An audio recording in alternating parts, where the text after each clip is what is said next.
Okay. Good morning, everybody. Welcome to this orientation session of the Joint Standing Committee on Education and Cultural Affairs. My name is Senator Maddie Daughtry. I represent Senate District 24, and I am the co-chair. And Senate District 24 is Brunswick, Harpswell, North Yarmouth, Freeport, and Pownell. And I'd like to introduce my House co-chair, Representative Brennan. Hi, I'm Michael Brennan. I represent District 36, which is part of Portland. And Senator Woodson.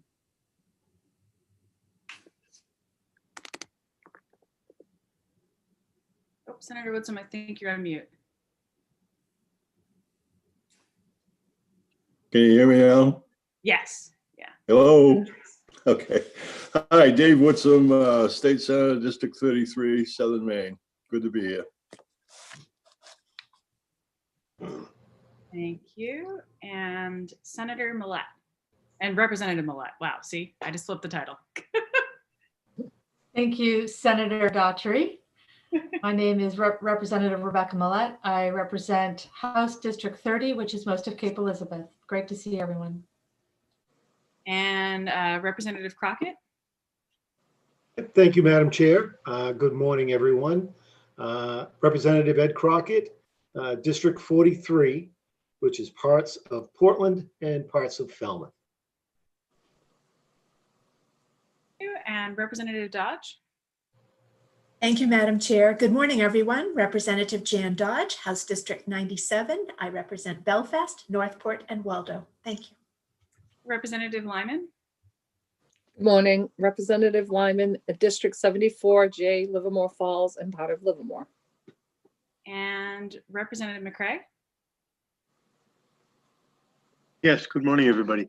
I'm David McCray. I live in Fort Perryfield, and I represent 9 communities, including Fort, up in the county. I'm happy to be here. Lots of snow, well, not as much as normal, but it's snowing. So anyway, good to be here. Thank you. And then Representative Salisbury. Thank you very much. Good morning. I'm Representative Sue Salisbury, and I represent in District 35, which is part of Westbrook. And Representative Sampson. Good morning, everyone. I'm Representative Heidi Sampson, representing the good people of House District 21. That's Alfred, Limerick, Shapley, Newfield, and Parsons Field. Perfect. And did I get everyone? I was reading off the list, so if I skipped anything, I'm going to blame the website. I think we're ready to go. Keeping with a certain tradition and considering that today we have a bunch of meetings with our cultural affairs agencies that report to our committee, I wanted to read a poem called Art Class. It's written by James Galvin. It goes, "Let us begin with a simple line. Drawn as a child would draw it to indicate the horizon. More real than the real horizon, which is less than line, which is visible extraction, a ratio. The line ravishes the page with implications of white earth, white sky. The horizon moves as we move, making us feel central. But the horizon is an empty shell, strange radius whose center is peripheral. As the horizon draws on, withdrawing, the line draws us in, requiring further lines, engendering curves, verticals, diagonals, urging shades, shapes, figures. What should we place in all good faith on the horizon? A stone, an empty chair, a submarine? Take your time, take it easy. The horizon will not stop abstracting us," which I thought was rather sweet. We're going to start today. Our first agency, we have Bernard Fishman from the Maine State Museum. I'm letting him in from the waiting room. And as always, just a reminder that today's meeting is being streamed on YouTube and recorded. If you have any difficulties, please contact Sam, who is our clerk, who can help make sure that everything's going smoothly. And as always, committee members, if you have a question, please raise your hand and we'll go from there. And Mr. Fishman, good morning. Thanks for joining us.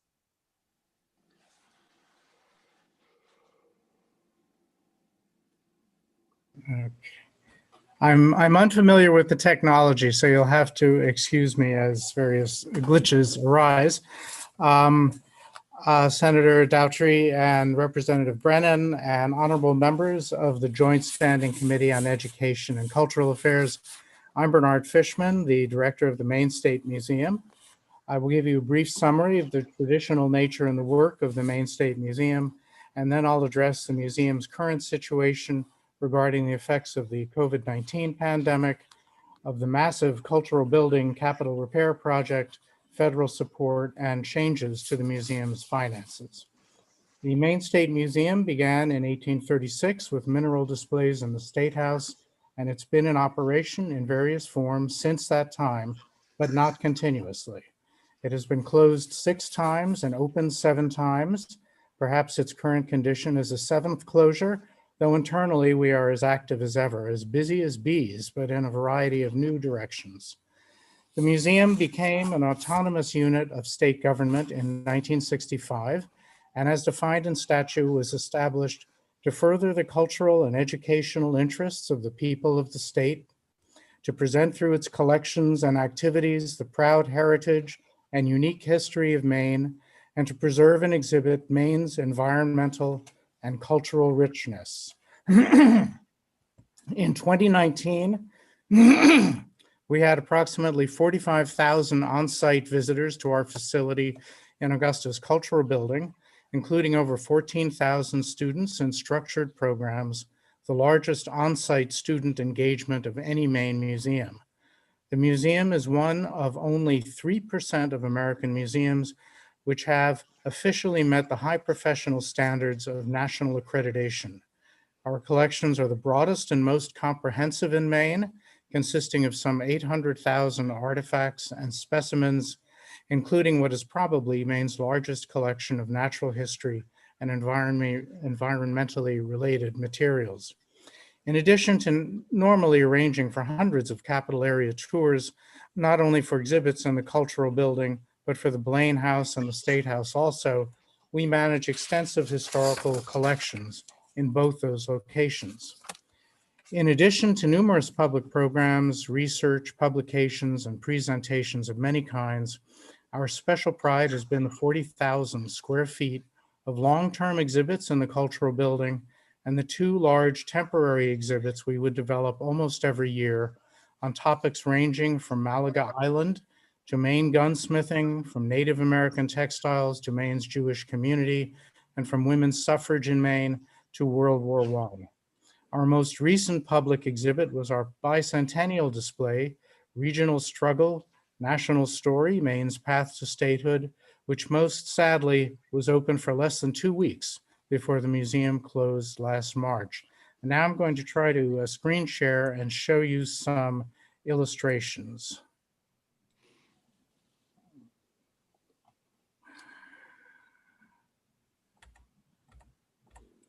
But I don't see the illustrations. You need to click on the PowerPoint to the left of it. You can see the mouse. So yeah, if you keep going right there. Okay, thank you. Of course. Getting there. All right. This is an illustration of the Regional Struggle National Story exhibit that we were able to open for less than 2 weeks. And you can see it was really very nice. But most of it is available on our website, which is www.mainstatemuseum.org. COVID-19 forced the museum to close. After extensive work to make the museum as safe as possible, we opened again in June, and I've mentioned we had to close again right away because of the catastrophic failure of the cultural building's climate control systems. And now we're in the midst of what may be a 3-year project directed by the Bureau of General Services to replace those systems, remediate all the asbestos remaining in the cultural building from its original construction, and to effect other building repairs. Our sister agencies, the State Archives and the State Library, have of course also been deeply affected by the cultural building's closure. It is really heartbreaking for the museum that these long overdue building repairs had to be undertaken as the result of an emergency and not through a comprehensive and deliberative process. The resulting closure eliminated all of the museum's earned income, about 6% of our budget, amounting to about $125,000 annually, through the disappearance of admissions, program fees, and museum shop revenue. Private contributions have been reduced, especially for our Friends organization. The museum as a state agency was not considered eligible for federal operational grants distributed through the Maine Arts Commission and the Maine Humanities Council, or for PPP forgivable loans. So we have received no federal government support for our ongoing operational activities. In 2020, we were able to complete private fundraising for the final match of a National Endowment for the Humanities Challenge Grant, which we'd secured earlier for our new education center, which will be built in the cultural building as the ongoing repair project will allow. The state legislature made a generous appropriation to the project, but the museum raised almost 90% of the project's $850,000 budget privately over a 5-year period. The federal match amount was $95,000, but we can't use that for operational support. The cultural building repair project has been difficult for the museum. It has disrupted most of our operations. It is a highly daunting and intricate process to examine and assess the building's physical properties and the project's scope of work while penetrating multi-layered and extensive exhibits. And here's an illustration showing an employee of Wood Architects working with BGS, examining the upper ceiling in one of our museum exhibits, looking for asbestos as part of a plan to determine how much can be removed and what might have to remain but be remediated. Some of the displays in the museum, and you'll remember I mentioned we have 40,000 square feet of museum displays. Some of them are fragile and some are almost 40 years old. Normally a museum like ours with all of that square footage of displays would spend about 2 years planning and undertaking such a process, not the several months or so that we actually seem to have. So we have quite strongly mobilized the whole museum to support the cultural building repair project. And BGS is gradually coming to better understand the museum's complex situation, and our communications and mutual cooperation are steadily improving, which is very gratifying. Nevertheless, it is an unsettling time, even far beyond the pandemic's own difficulties. Over the past 4 months, about 20% of all the museum's staff time, over $120,000 in equivalent and unreimbursed staff costs, has been spent in direct service of the Cultural Building Capital Improvement Project, mainly in reviewing, documenting, moving, and preparing for the packing of almost 1,000 exhibit objects. And here is an illustration showing the removal of some of them from one of our exhibits, in this case, the 12,000 Years exhibit. This necessary but quite distracting expenditure will continue, I'm sure, through much of 2021. Museum staff members working from a variety of locations, about 5 altogether, including, of course, people's homes on a rotating or periodic schedule, are holding together and adjusting well on the whole. But some have told me of their fatigue, their worries about working in proximity to others, and the lack of stability with operations and duties having to change so drastically because of the building improvement project. So we have a new order of sort of collections management and cooperation, which is working pretty well, but is proceeding through a great deal of dislocation and concern. And we've not even yet moved out of the cultural building entirely and into the state's facility at 10 Water Street in Hollowell as intended for our offices during the construction project, because a sprinkler system must first be installed there. And that installation, in the midst of our storage of 25,000 history collection objects, plus archaeological objects, plus natural history objects, will in itself be a daunting and disruptive process. I understand that has just begun with the installation of the first part of that system in the office section of the building, but it will be several weeks before it has moved to the collection storage facilities. And those facilities are also shared by other state agencies as well. On a more satisfying note, we've sustained a high level of involvement with our constituents through various methods of communication, developed new educational and online programs, undertaken a new program of collections research and documentation, and continue to care for and to a degree expand the collections and begun to plan for some exciting exhibits for the time when we will reopen. Let me draw your attention to an especially engaging new online program, the Pandemic Primary Source Set, which is on the museum website, www.mainstatemuseum.org, as I've mentioned.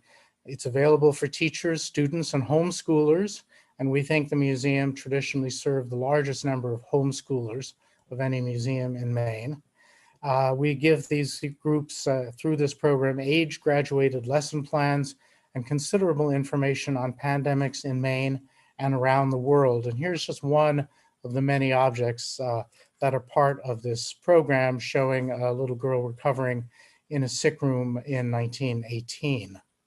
The program is a cooperative venture with the Maine Department of Education and other institutions and state agencies.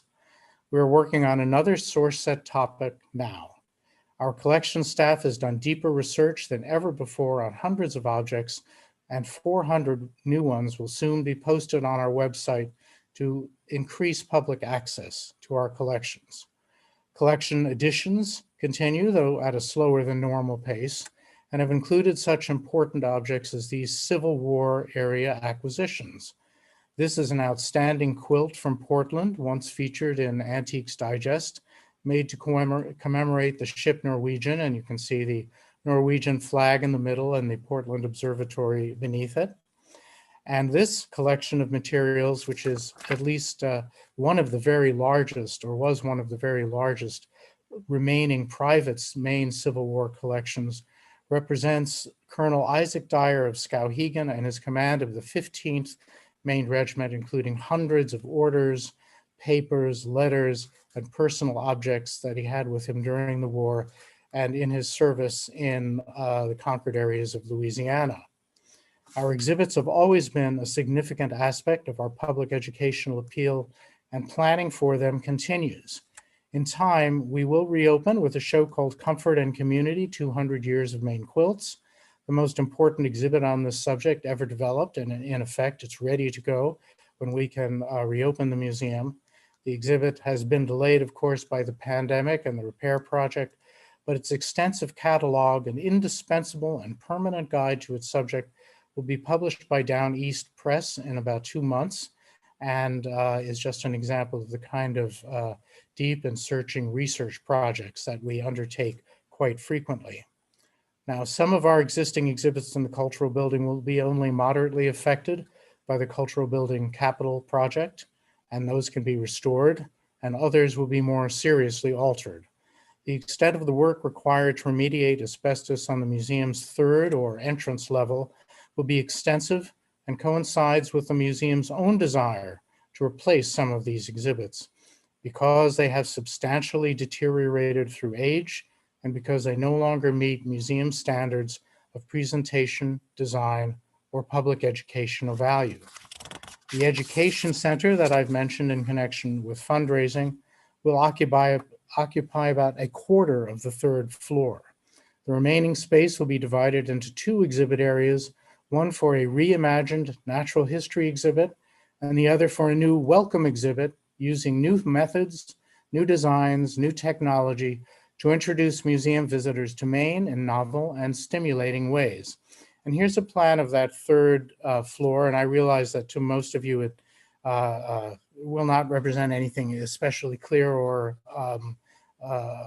understanding, but you would enter the museum through the atrium on the left, through the entrance, and then into the main floor where the lion locomotive is and other things are there. The area on the upper part of the plan in a kind of gray-brown represents the new education center. The area below that in the center is where we will have the new welcome exhibit, and the area down at the bottom in blue is where we hope to have the new natural history exhibit. Now, as part of planning for these exhibits, which will be the most substantial planning and we hope implementation ultimately of new exhibits that the museum has had in effect in a generation, we are about to launch a series of community meetings, which we're calling a listening tour throughout Maine to help us learn more about what the public might want us to consider as we develop these new exhibits and to help us gather new stories and new objects about Maine And this we will be doing in conjunction with the Maine Humanities Council. We are, for the natural history museums, considering the installation of 2 humpback whale skeletons from the coast of Maine, from the Gulf of Maine, one of them 50 feet, almost 50 feet long, which we have access to, and parts of a right whale as the anchor for what we would expect to be, frankly, an awe-inspiring display, which will concern itself with maritime and coastal ecology in Maine and the people of Maine who have been related to those areas and the occupations there. And here is a schematic presentation of what that might look like. It would allow people to circulate it, and there are a whole series of exhibit cases and areas around it that will be available for developing this new and exciting exhibit. We will have a chance now to remake and reinterpret a key part of the museum through these exhibits out of both desire and necessity, making lemonade out of these lemons of the unfortunate confluence of a killer epidemic and a construction project that frankly has turned our world upside down. Now we have actual funds only for the education center, as I've mentioned. The exhibits are only in the very initial planning stage, and they will require substantial fundraising, doubtless over years. But we believe that now is the time to plan for a new, welcoming museum face. Now, I know I've given you a lot more information than you can easily absorb in one brief session, and I'm glad that I can present the first session today. But I hope you've been able to absorb some of it, and that I've been successful in conveying some of the real enthusiasm that I feel about the museum's future, and my gratitude to the state, the legislature, the governor's office, and the employees of the Maine State Museum in seeing us through this very complex and awkward time. If you do have any questions, and if this program allows it, I'll be happy to answer of them as best I can. Thank you very much, Mr. Fishman. We probably have a time for just 1 or 2 questions. Do I have any questions from the committee members? Going once. Oh, Representative Salisbury. Yes, just quickly, thank you, Madam Chair.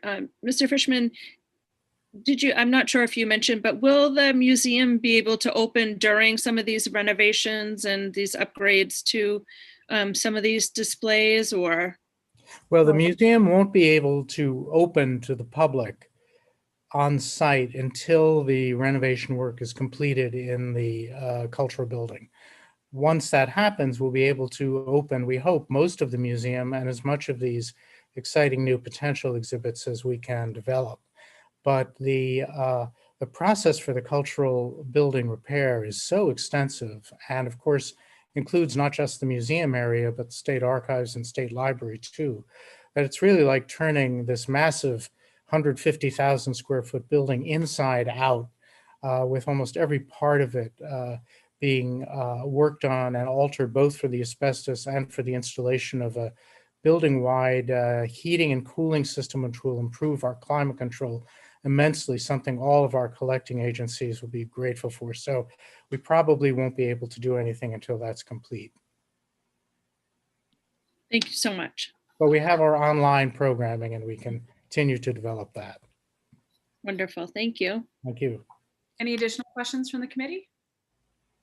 Seeing none, thank you, Mr. Fishman. You guys have a lot literally on your plate right now, so thank you for all you're doing to not only preserve the Maine State Museum, but also what is our state's history. So thank you so much. And I think I speak for all of us when we can't wait to be there in person when the time allows. Thank you, neither can I. Thank you very much. Bye-bye.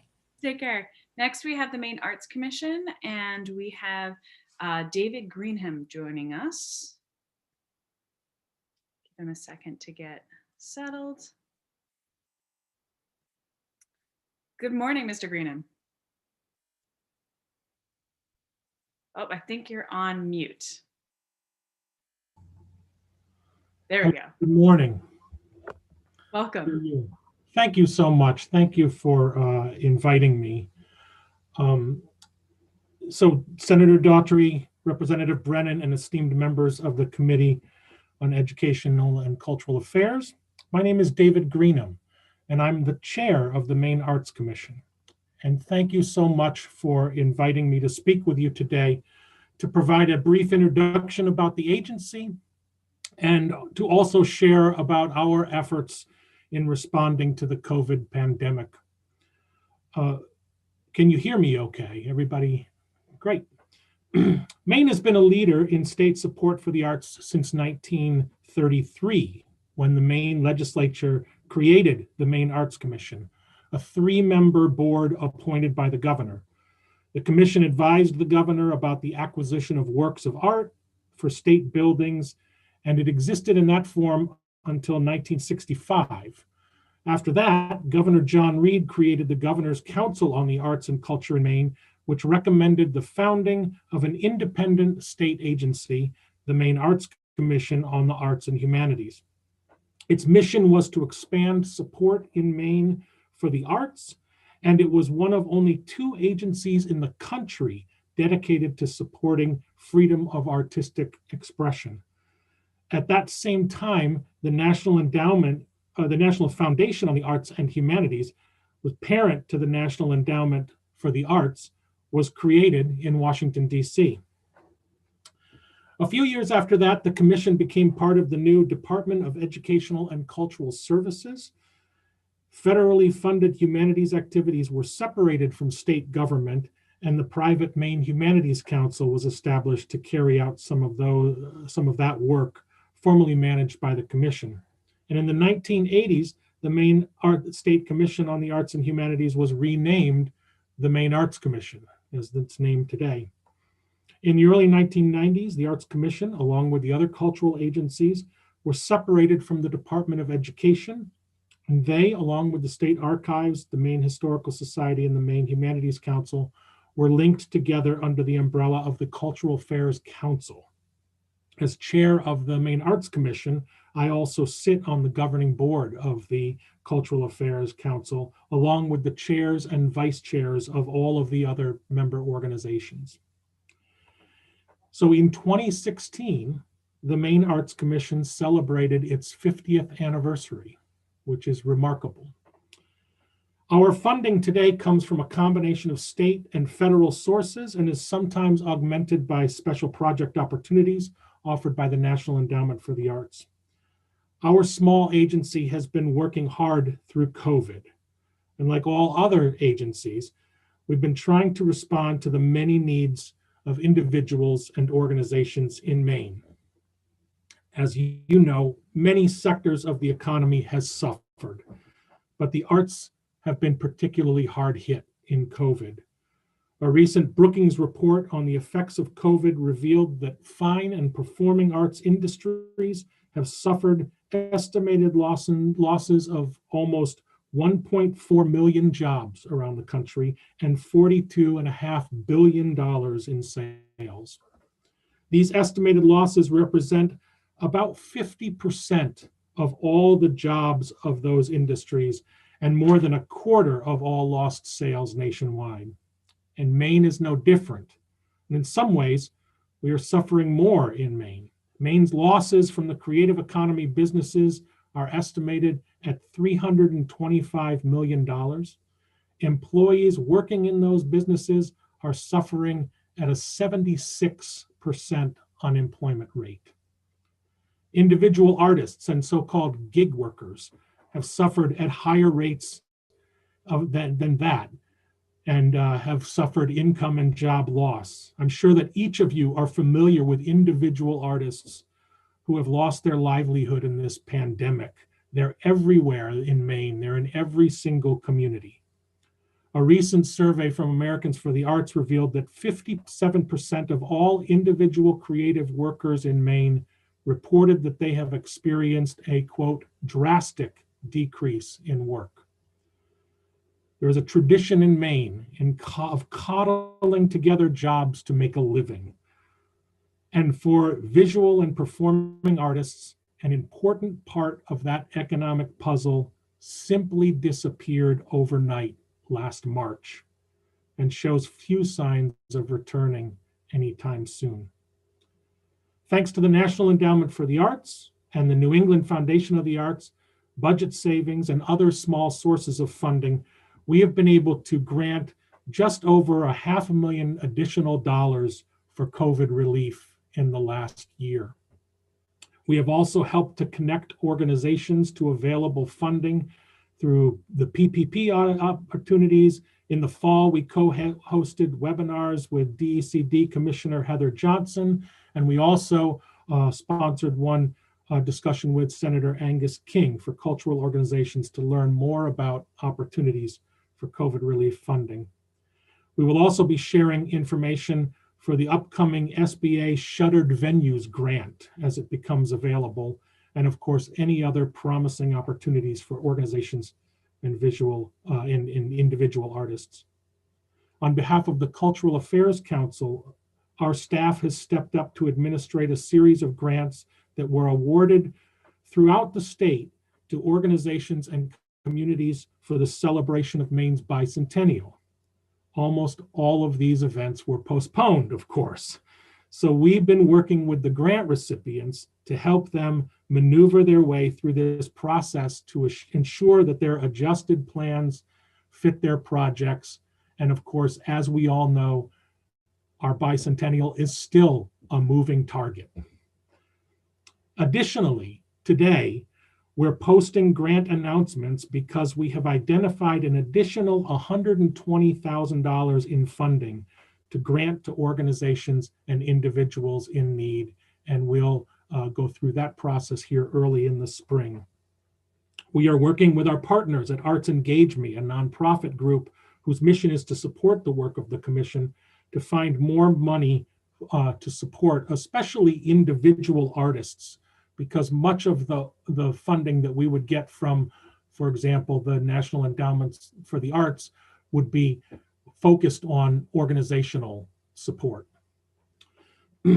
We do anticipate the receipt of some additional funding through the National Endowment for the Arts, thanks to the COVID relief efforts that are currently being considered in Congress.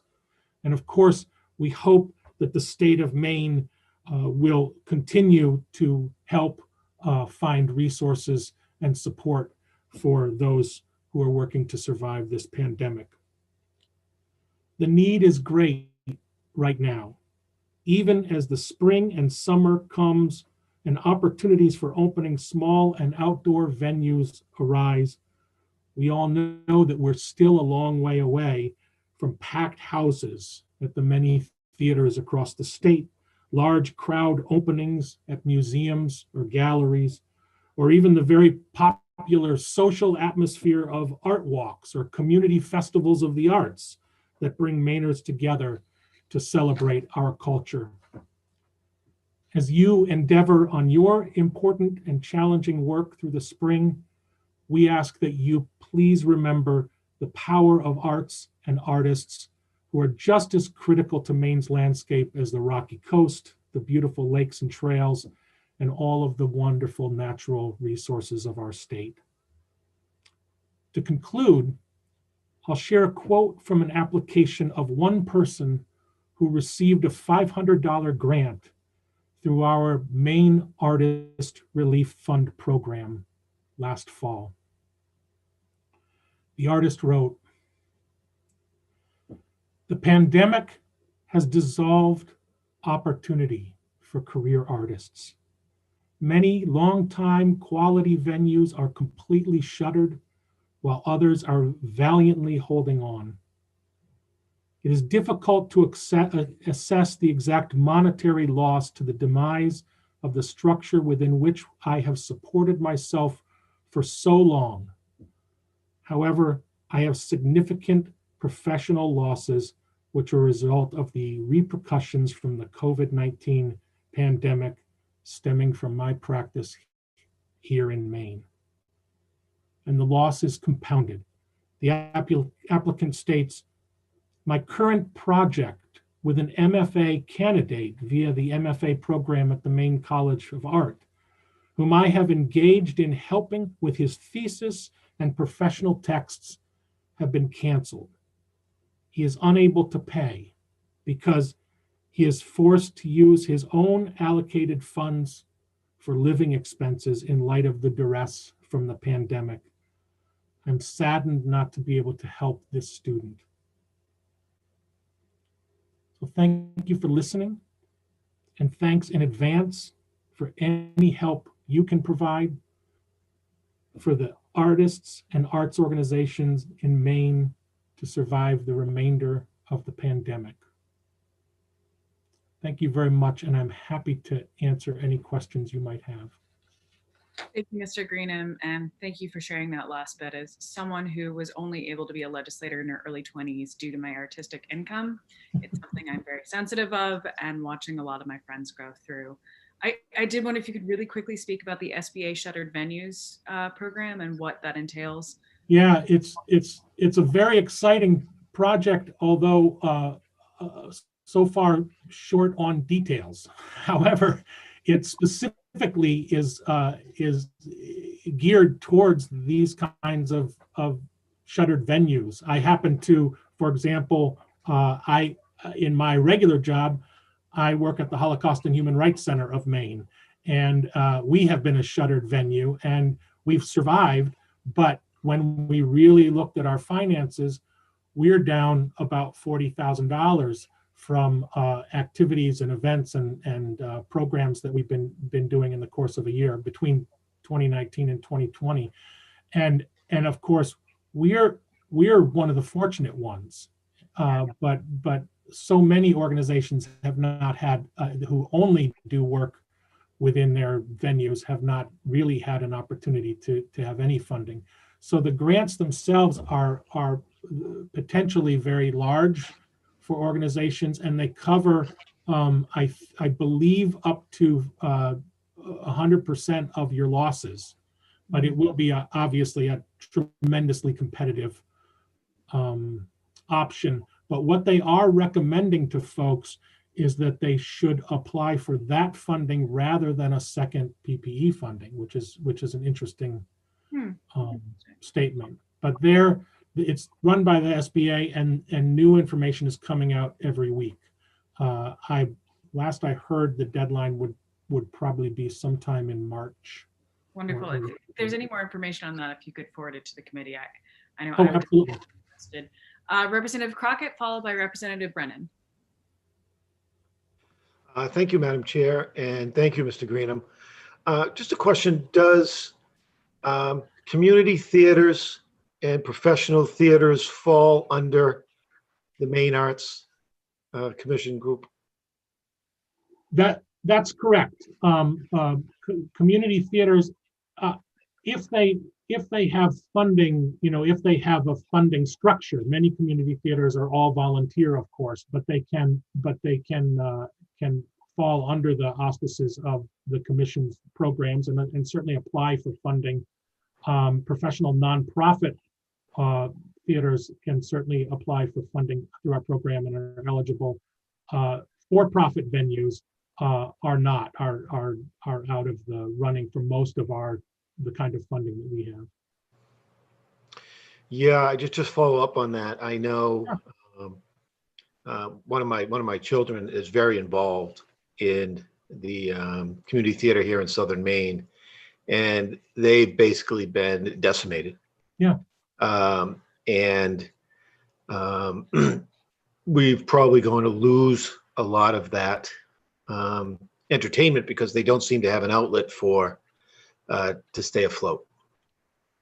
The challenge for those who are expressing their passion and especially young people who are expressing their passions is being felt in all kinds of ways. But I actually was working with a group of performers from the Theater Project in Brunswick on a play they were doing that was literally to open that weekend at the end of March 16th, I think was when everything shut down, and that maybe was a Monday. They were supposed to open their show on that Friday, and so they rehearsed that whole thing, and then that was the end. And that's such a common story.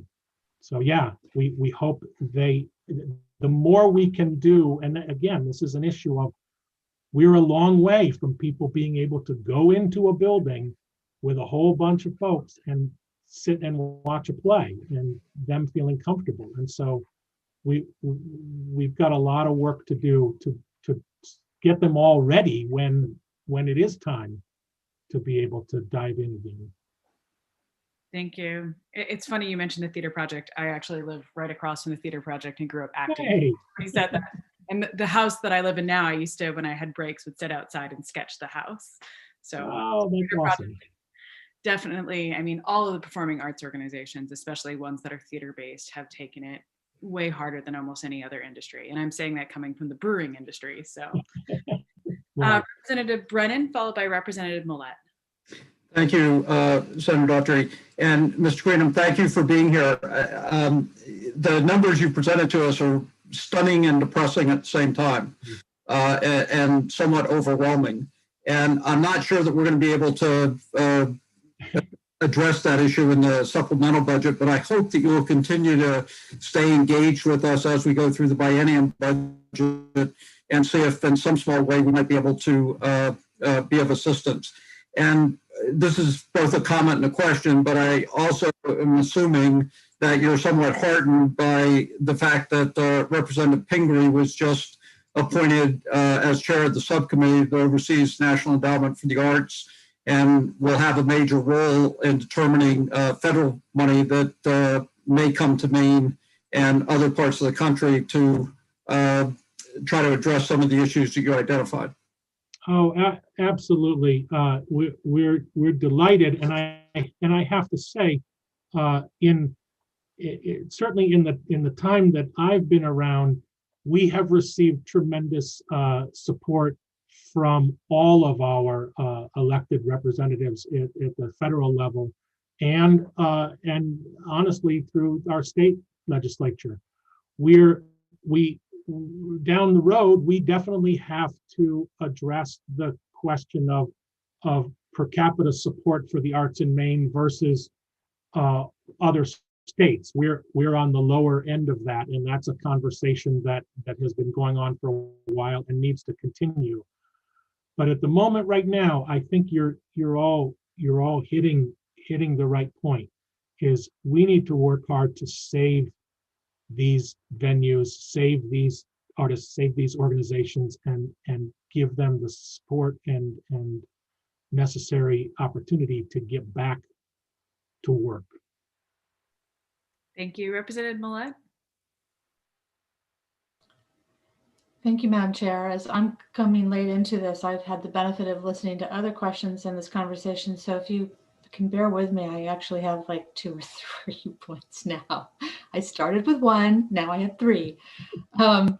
So my first thought was in reaction to the comment made about how, it's waiting for folks to feel more comfortable to attend in person. And I'm wondering what is being done to help support those performance organizations offering their art digitally online, and venues as well.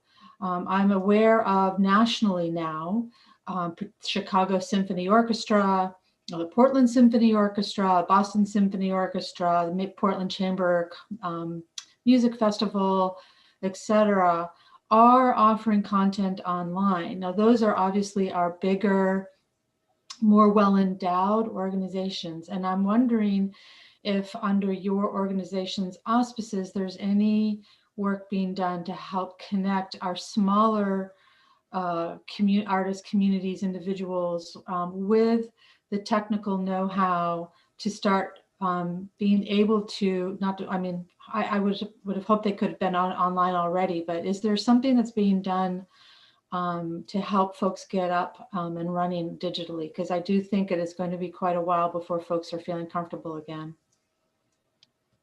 Well, thank you for that question, Representative. I have to cheerlead a little bit for the arts here. The thing we're best at is creative problem solving, and our venues, our leaders of our organizations have been remarkable at creative problem solving. And so many organizations are offering online programming of all sorts. The challenge, of course, is that the economics of that work do not match the economics of a live show in person where people can come. A band on Zoom doesn't have the same effect very often as a band live, or performers on Zoom and separated. But there are some really creative things being done. There are some great experiments. Portland Stage is doing a wonderful service where they are having socially distanced live performance in their space, but at the same time simulcasting it. So you can buy tickets either way. And that has been something they've been working on. I know Penobscot Theater is doing some things, and of course, our other performance venues are doing things. And so that part of it is really great. We're offering whatever technical assistance we can offer, but most importantly, I think COVID has allowed everybody to sort of get away from being so siloed in their work. And so arts leaders are talking to each other all the time and sharing notes and sharing suggestions. And we also hope to build on that. In fact, there's been a creation of a group of people called the Cultural Alliance of Maine now that is just looking at this concept of how do we get all of the arts folks talking even more after the pandemic. And that's what we'll continue to do. And certainly we're supporting all of those efforts in whatever way we can.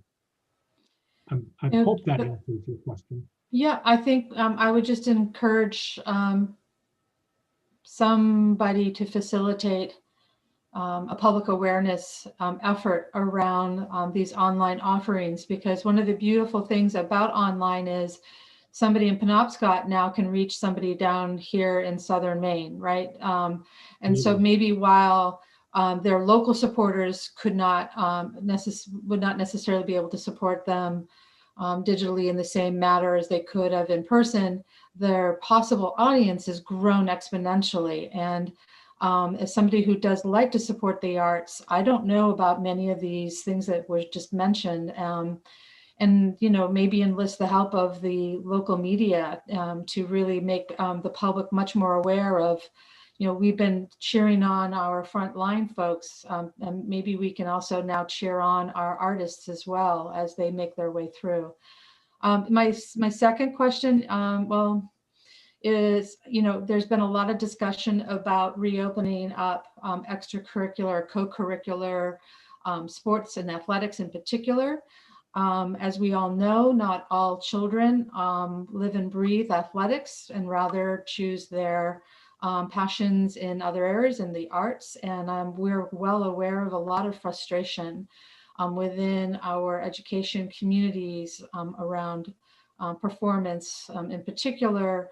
And wondering if you're aware of any conversations between the artist community and the department or the governor's office about working together to try to find ways to allow these children to find their way back to their passions, just as everybody is so concerned about helping our athletes find their way back to sports activities. Well, thank you for that question. And while I certainly can't speak for the Department of Education or the Maine Principals Association, who I think is governing a lot of that conversation about what they're able to do in extracurricular activities, I do know that we are working very closely with educational professionals. We are in fact doing a grant-funded project with Washington County right now, focusing on arts education. But another interesting piece that we've done each year, we sponsor the Poetry Out Loud program, which is something that's become very popular in Maine and is run through the National Endowment for the Arts. The thing we noticed this year was that because of all the challenges in schools, some schools were not able to offer, some school districts were not able to offer the program in the formal way that they usually do. And so we've partnered with an organization to provide an opportunity for those students who still want to participate in Poetry Out Loud, even though their school maybe isn't sponsoring the program, that they can still participate. And so for the first time, we'll be having a session of the program for those particular, aimed at those particular students from all over the state, not just students who are in public schools, but also, of course, it includes homeschoolers and others in alternative settings for education. So there's a lot being done, and I do know that, again, I would say a shout out to the arts teachers in Maine, and they're finding all kinds of ways to address their students' passion for the arts and try to bring back these opportunities in whatever truncated way they're able to do. But we will talk about it at the commission, on the commission staff, about trying to include some more focus on programs that are happening virtually beyond our usual information on our website, which is mostly driven by somebody sending us a release about what they're doing. But we can dig a little deeper. Great, thank you. And then my last question is there any conversation within your organization or other, like the alliance that you were just talking about, on the role of arts in prevention and intervention in the for juvenile justice system? Well, I don't know that there is at this moment, but that would be a conversation to have with the justice system, and I can tell you that there are many examples of such collaborative processes around the country and around the world. And so we wouldn't have to invent that wheel. We would just have to be able to find a partnership that allowed us to put some energy and some focus and, of course, some funding towards that work. But there's great research on the value of exactly what you're talking about, particularly for juvenile offenders. And there's plenty of alternative justice programs out there that include the arts. So we'd be thrilled to be a part of that conversation. Thank you. Representative Crockett, very quick question. It will be, Madam Chair. Just following up actually on Representative Millett's comment regarding, there has been so much focus on athletes getting back into their passion with very little about the arts. And I just want to kind of give a shout out to my alma mater, which is Portland High. The number one attended class with over 70 students every year is their musical theater production class. Basically, it is the only musical theater that is done, and it's done solely in the classroom. So that athletes and people that are doing other activities can actually participate in the arts. And it's really eye-opening that overnight it became the most populated class that school provided. It's a huge miss, and appreciate all of your efforts in trying to keep it at the forefront. Well, thank you very much. And I fully agree with you. As a product of public school, where the annual musical involved half the school, it seemed, it made a huge difference in my life. Absolutely. Well, thank you, Mr. Greenham. Thank you for your time. Thank you for all the questions to the committee. We all know arts are often the first things that are on the chopping board. So this is great today to be highlighting a lot of work that we're doing to try to preserve those. So thank you for your time. Up next, we have the Maine Historic Preservation Commission. We have Kirk Mahoney joining us, as well as, I apologize if I butcher your name, Christy Chapman Mitchell. Hopefully I didn't get that complete. Thank you all. Thank you so much, Mr. Greenham. Okay, let everyone get settled. And welcome.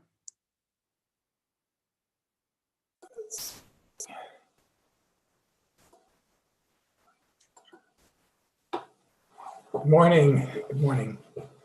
Senator Daughtry, Representative Brennan, and members of the Joint Standing Committee on Education and Cultural Affairs.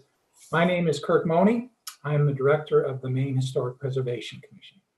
And Christy Chapman Mitchell, our assistant director, is also with us today, I hope. Good to see you all. The Maine Historic Preservation Commission was established by the legislature in 1971 to implement state policy to preserve the architectural, historic, and environmental heritage of the people of the state and promote the cultural, educational, and economic benefits of these resources. The commission is an independent agency within the executive branch.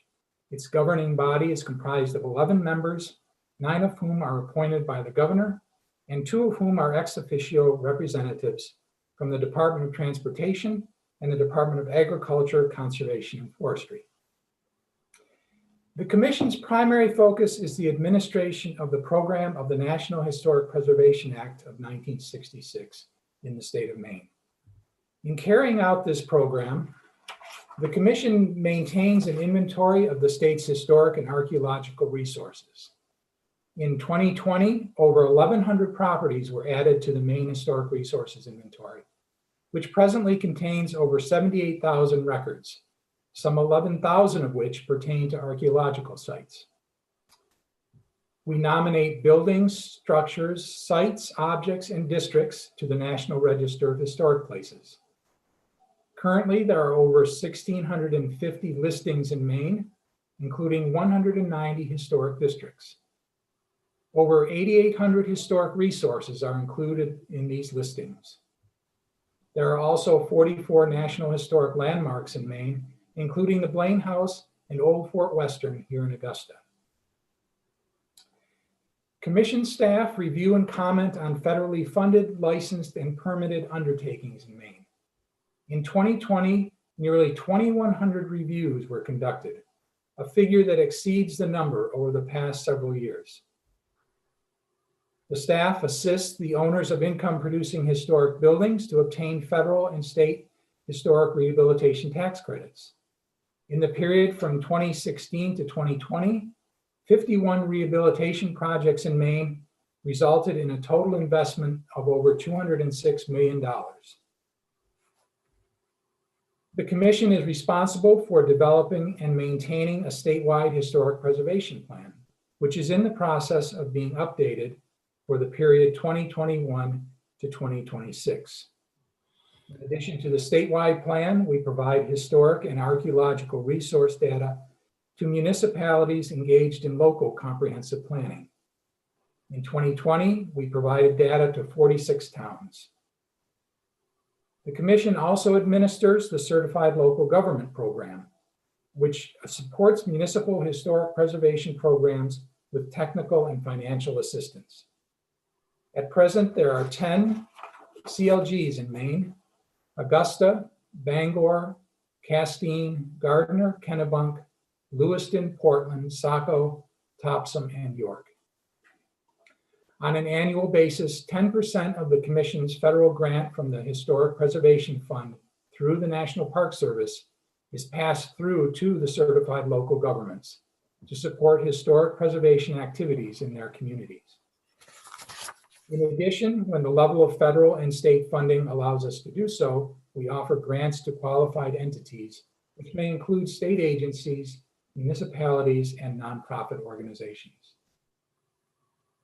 The commission also holds and monitors covenants on historic properties that receive federal and state preservation grant funds. We provide education by means of workshops, conferences, lectures, and publications. And we provide technical assistance to the public, nonprofit organizations, and governmental agencies at the local, state, and federal levels. Turning now to the impact of the COVID-19 pandemic, I am pleased to report that due to the adaptability of the Commission staff and the ability of each one of us to work remotely, the COVID-19 pandemic has not significantly affected our operations. However, it has led to changes in the way we conduct work, and it does have budgetary impacts. For example, last spring, when it became clear that the staff would not be coming to the office on a regular basis, we had to quickly create a temporary system for the electronic submittal of project review materials in order to accommodate the remote work environment of both the staff and the many applicants who rely on timely reviews. Limiting site visits has diminished our engagement with the public. In addition, the pandemic caused us to change the way in which we sought out the participation of the public in updating the statewide historic preservation plan. Instead of holding facilitated in-person meetings as originally planned, we offered a series of virtual meetings to targeted groups. In addition, we relied on an online survey to gather additional information. The pandemic also forced us to eliminate volunteers at archaeological site excavations. On the other hand, throughout this period, we have been able to hold quarterly commission meetings remotely. Federal relief funding has enabled the Commission to acquire a video conferencing system for our office and to obtain equipment upgrades in the archaeology lab comprised of air purifiers and work tables that can be properly sanitized. As to budgetary impacts, the provision of laptops for each member of the staff has increased expenses for technology, as they are more expensive than desktop computers.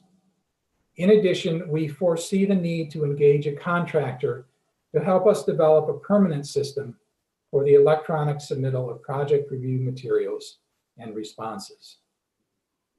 Finally, the Commission did not receive funds through the CARES Act or other revenue sources to support other entities through grants or other means.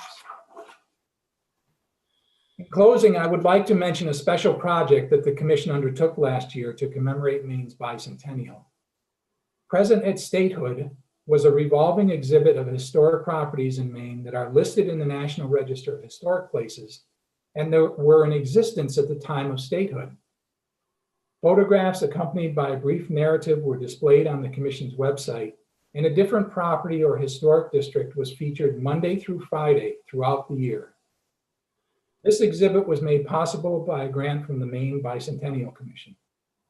The archived exhibit is still available on the website if you have an interest in seeing some of the historic properties that were present at the time of statehood. Thank you for the opportunity to come before you today and to introduce you to the work that we do at the Maine Historic Preservation Commission. Thank you, Mr. Mahoney. Do we have any comments from the committee? Any questions? Going once, going twice. Well, thank you so much for taking the time to join us this morning and for all of your work that you do preserving all of these vital parts of our history and our architecture. So thank you so much. Thank you very much. Thank you all. Take care. Thank you. Take care. Up next, we have the Maine State Library, and we have James Ritter joining us. Let's see.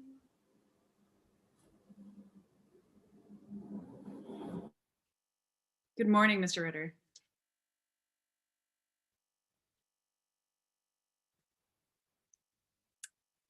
And we're ready whenever you are. Welcome. Good morning. I'm sorry, I didn't catch the introduction, so I apologize. My volume just took a minute to lag.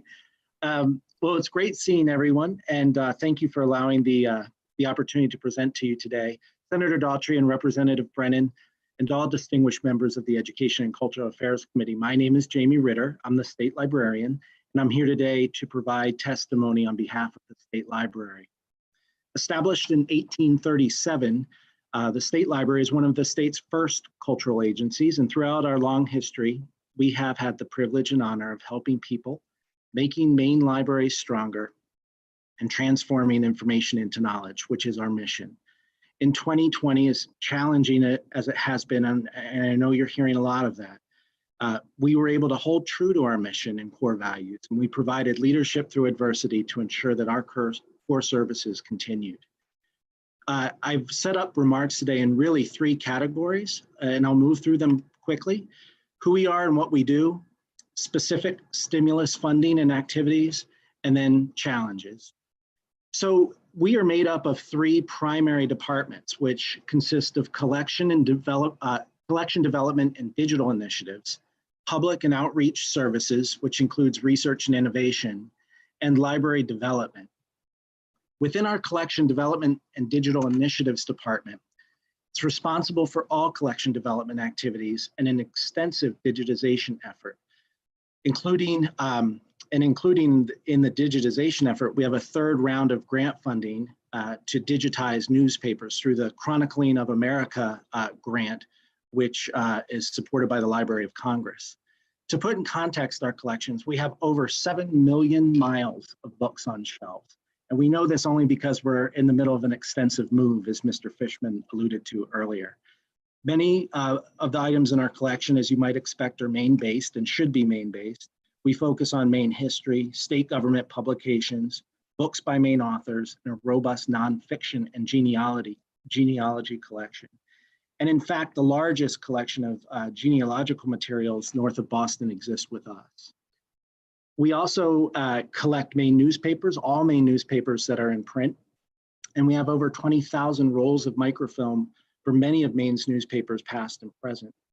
This year, we added tens of thousands of our items into the Digital Maine repository, which now hosts more than 170,000 digital documents and growing.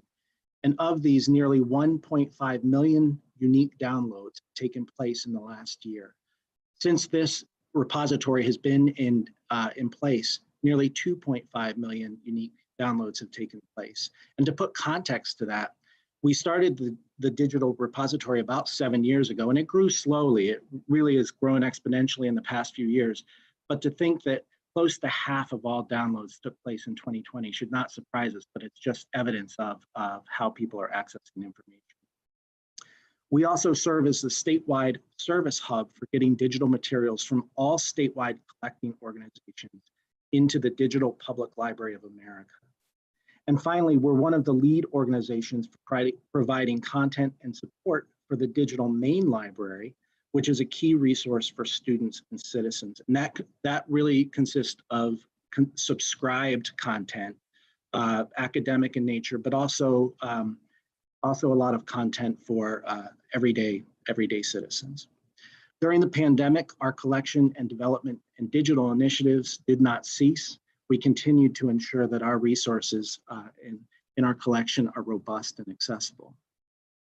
The second department to talk about is public and outreach services and research and innovation. We're unique. The state of Maine is unique, and the state library is unique in that we actually offer a circulating collection, a working, open to the public library, if you will. We're open 50 hours per week, and in a traditional year, we can see between 75,000 and 90,000 visitors to the Maine State Library. So we're truly a destination for people all over the state, and in fact, the nation. They come to visit us. The primary purpose of our public operation is to provide services to Maine citizens seeking to access our collections. They desire research and reference services, public computing support, and attending special programs open to the public. Certainly during the pandemic, our in-service operations were closed to the public, and that began in late March. However, in June, we began a curbside pickup operation, which allows our library users to request materials from our collection and pick them up outside our door. So even in the midst of an extensive facility move, which I'll talk about in just a moment, we have continued our curbside service, and we do expect to open to the public again soon at a temporary location. To Representative Millett, I'll just deviate from my prepared remarks, and I'll let you know, because you asked a similar question of Mr. Greenham. For context, Maine libraries throughout the state, there's roughly 260 public libraries. And we conducted a survey and we got about 200 responses. But right now, there are roughly 40% of Maine public libraries, about 78, that are open to the public with limited services, and about 16% or 32 libraries that are open to the public for all services. So over 56% of our libraries are open for people to some degree or another. And then roughly this curbside operation I spoke to, 41% of Maine libraries are closed to the public like we are now, but offering the curbside and other lending opportunities. So only 2% are closed of libraries are truly closed to the public for all services. So we're on the front lines too, Maine libraries are, and it's a reflection of how essential our services are in terms of getting people in the door to register for their vaccines on public computers, workforce development, people looking to apply for an employment or jobs. It's encouraging to see that Maine libraries consider themselves essential, and when they safely can offer services, they are. So just to move on back to my prepared remarks, a very important component to our public services is under the auspice of outreach services. This includes two very special programs, the Talking Books, Books for the Blind program, and the Books by Mail programs.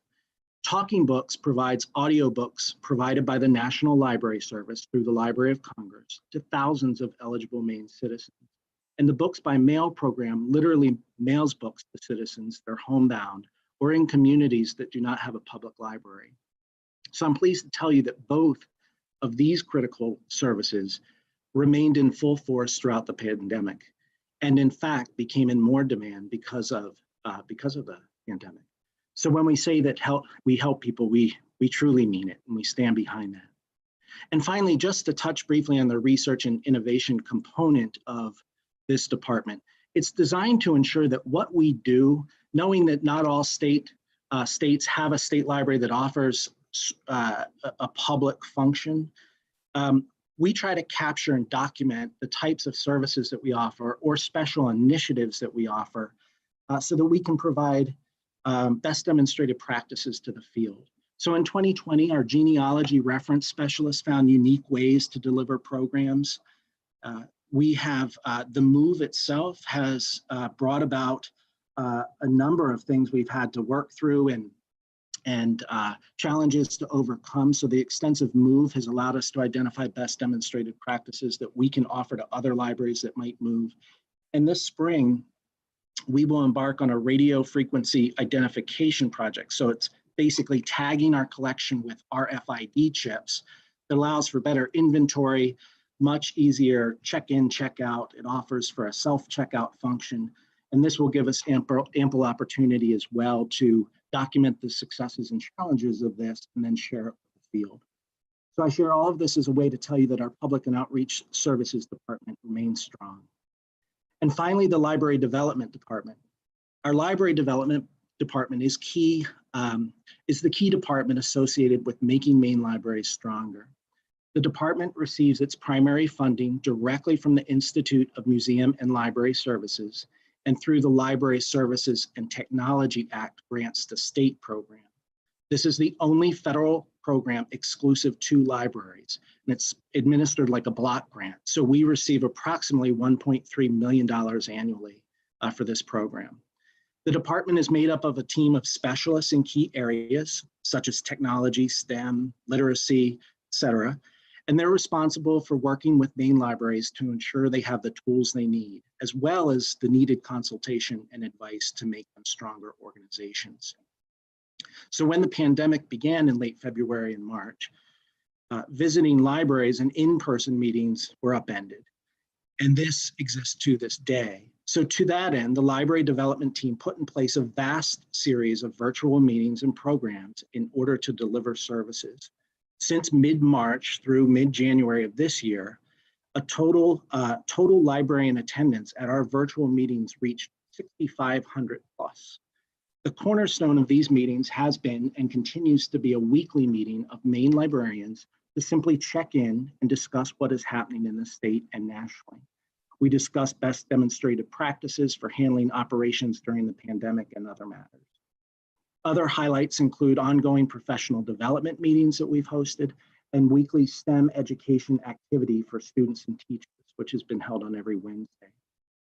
The highlight, though, of the work the Library Development Department has led this year, last year rather, was the development of a specific COVID reopening checklist specifically for libraries that was included in the governor's and the CDC reopening guidance back in May and June.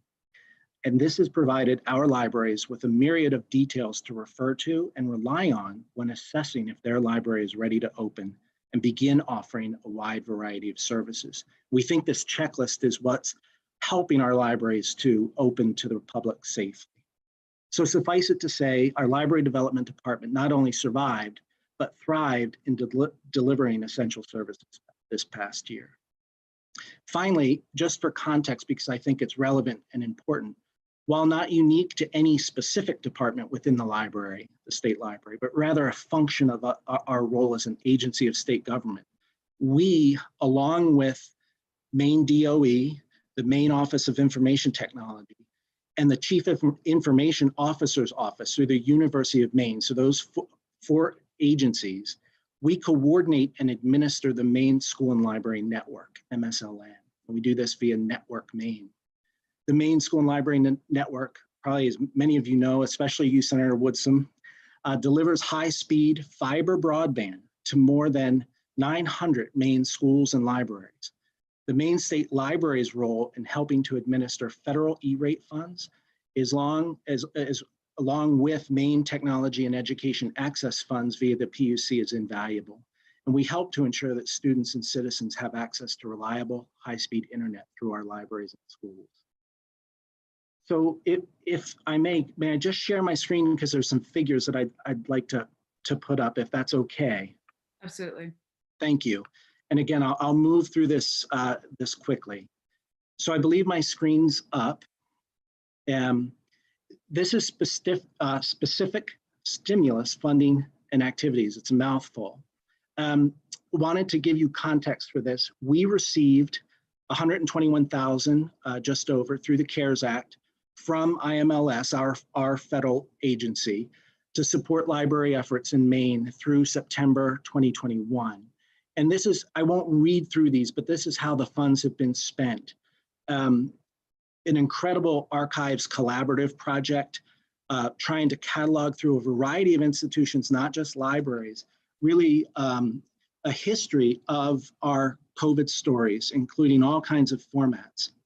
So the funding really helped to establish the technology portal by which these stories can be told and shared in perpetuity. We were also able to secure Zoom Pro licenses for a number of library accounts, well over 100 for 2 years. And it allows them to offer their own types of programs virtually. And again, Representative Millett, to your question about things happening virtually, this statewide library virtual events calendar shows what's happening out there at libraries and different organizations that someone might be able to tune into to see. It was really loaded months ago and it's still populated with events, but I think it's nice to see it slimming down a little bit as people get excited about reopening. Beanstack is a summer reading program. It's a software program to facilitate summer reading program. A number of state libraries use this, but funds were used for that purpose. Our download library, which includes popular ebooks and audiobooks, was invested in.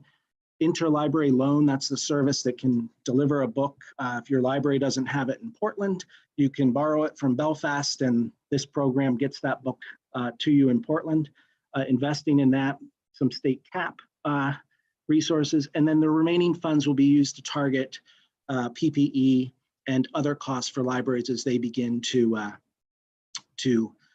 get back up and running. Our challenges are really not unique, necessarily budgetary. We continue, you know, we're very fortunate to be flat funded as provided in the governor's proposed budget. We understand what's ahead of us, and everyone needs to play their part to recognize where we're at. But just to put in context, and this will be true for many, many agencies, flat funded in a time when costs are rising, especially digital and online content because of popularity, is going to be a challenge for us. And then additionally, the van delivery, the interlibrary loan service I just briefly described, those costs are going up as well. And some of those costs are a reflection of some local ordinance passed down in Portland, where this company operates out of, that increased operating costs during the time of the pandemic. So we're navigating through that. The move presents unique challenges. I can't sing the praises of DAFs and the facilities management department enough. We're a different beast from the museum in terms of our collections and how we move. But suffice it to say, we are moving to temporary locations for the next 24 months, roughly. Our ultimate public operation will, once we get back up and running, will be here at 242 State Street, right kind of behind the library cultural building. And the majority of our collections will reside at a warehouse location in Winthrop. But we're optimistic. We are excited that we'll be able to reopen to the public, albeit on a smaller scale. And but our challenges exist in finding new ways and unique ways to deliver full service in a scaled down service environment, and processes for getting those materials from offsite, et cetera. Certainly ensuring that the cultural building is abated, upgraded with mechanical systems, and potentially upgrades to the building envelope are of most interest to us. But it seems like we're going in the right direction there. So that's all I had, and I'm not going to go into this appendix of sort, but I do want to show you our new Maine State Library logo, drawing from design elements used by other state agencies, the big ME, I'm sure some of you have seen that, but really speaking to the leadership the State Library provides to its citizens and libraries throughout the state. And then you can certainly all read on your own some testimonials of people in the community that are very excited that we're doing what we can. So thank you, and I'd be happy to answer any questions. Thank you so much, Mr. Ritter. Do I have any questions from the committee? Seeing none, thank you for your time this morning and for everything that you're doing. I mean, moving 7 miles of shelf materials seems like a Herculean task just to begin with, you know, with the pandemic thrown in there too. So thank you so much. I appreciate it. Up next, we have the Maine Historical Society, and we have Steve Bromage joining us. And then after the Maine Historical Society, we'll be having the Maine Humanities Council, and after that, we'll be having Maine Public. But welcome, Mr. Bromage.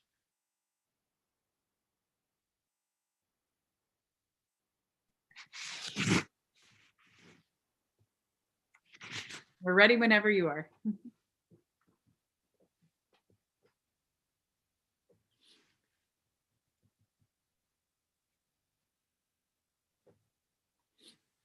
You should be ready to go. Great. Perfect. Good to go. I'm sorry, I'm getting dual voices. Okay. No worries. Senator Daughtry, Representative Brennan, members of the committee. I hope can you hear me okay?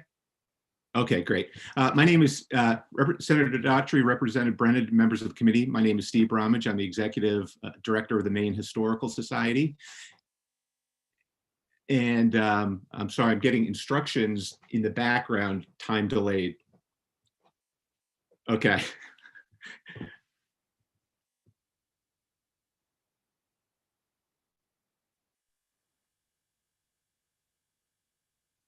Should be all set, but I'll put it in the chat too. Okay,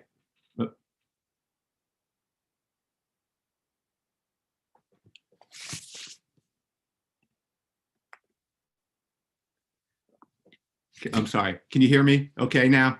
I think what was happening, I was watching on over on YouTube and I thought I had killed it and I not. So there I was, you know, listening to my radio. I'm sorry for that. Anyway, here I am.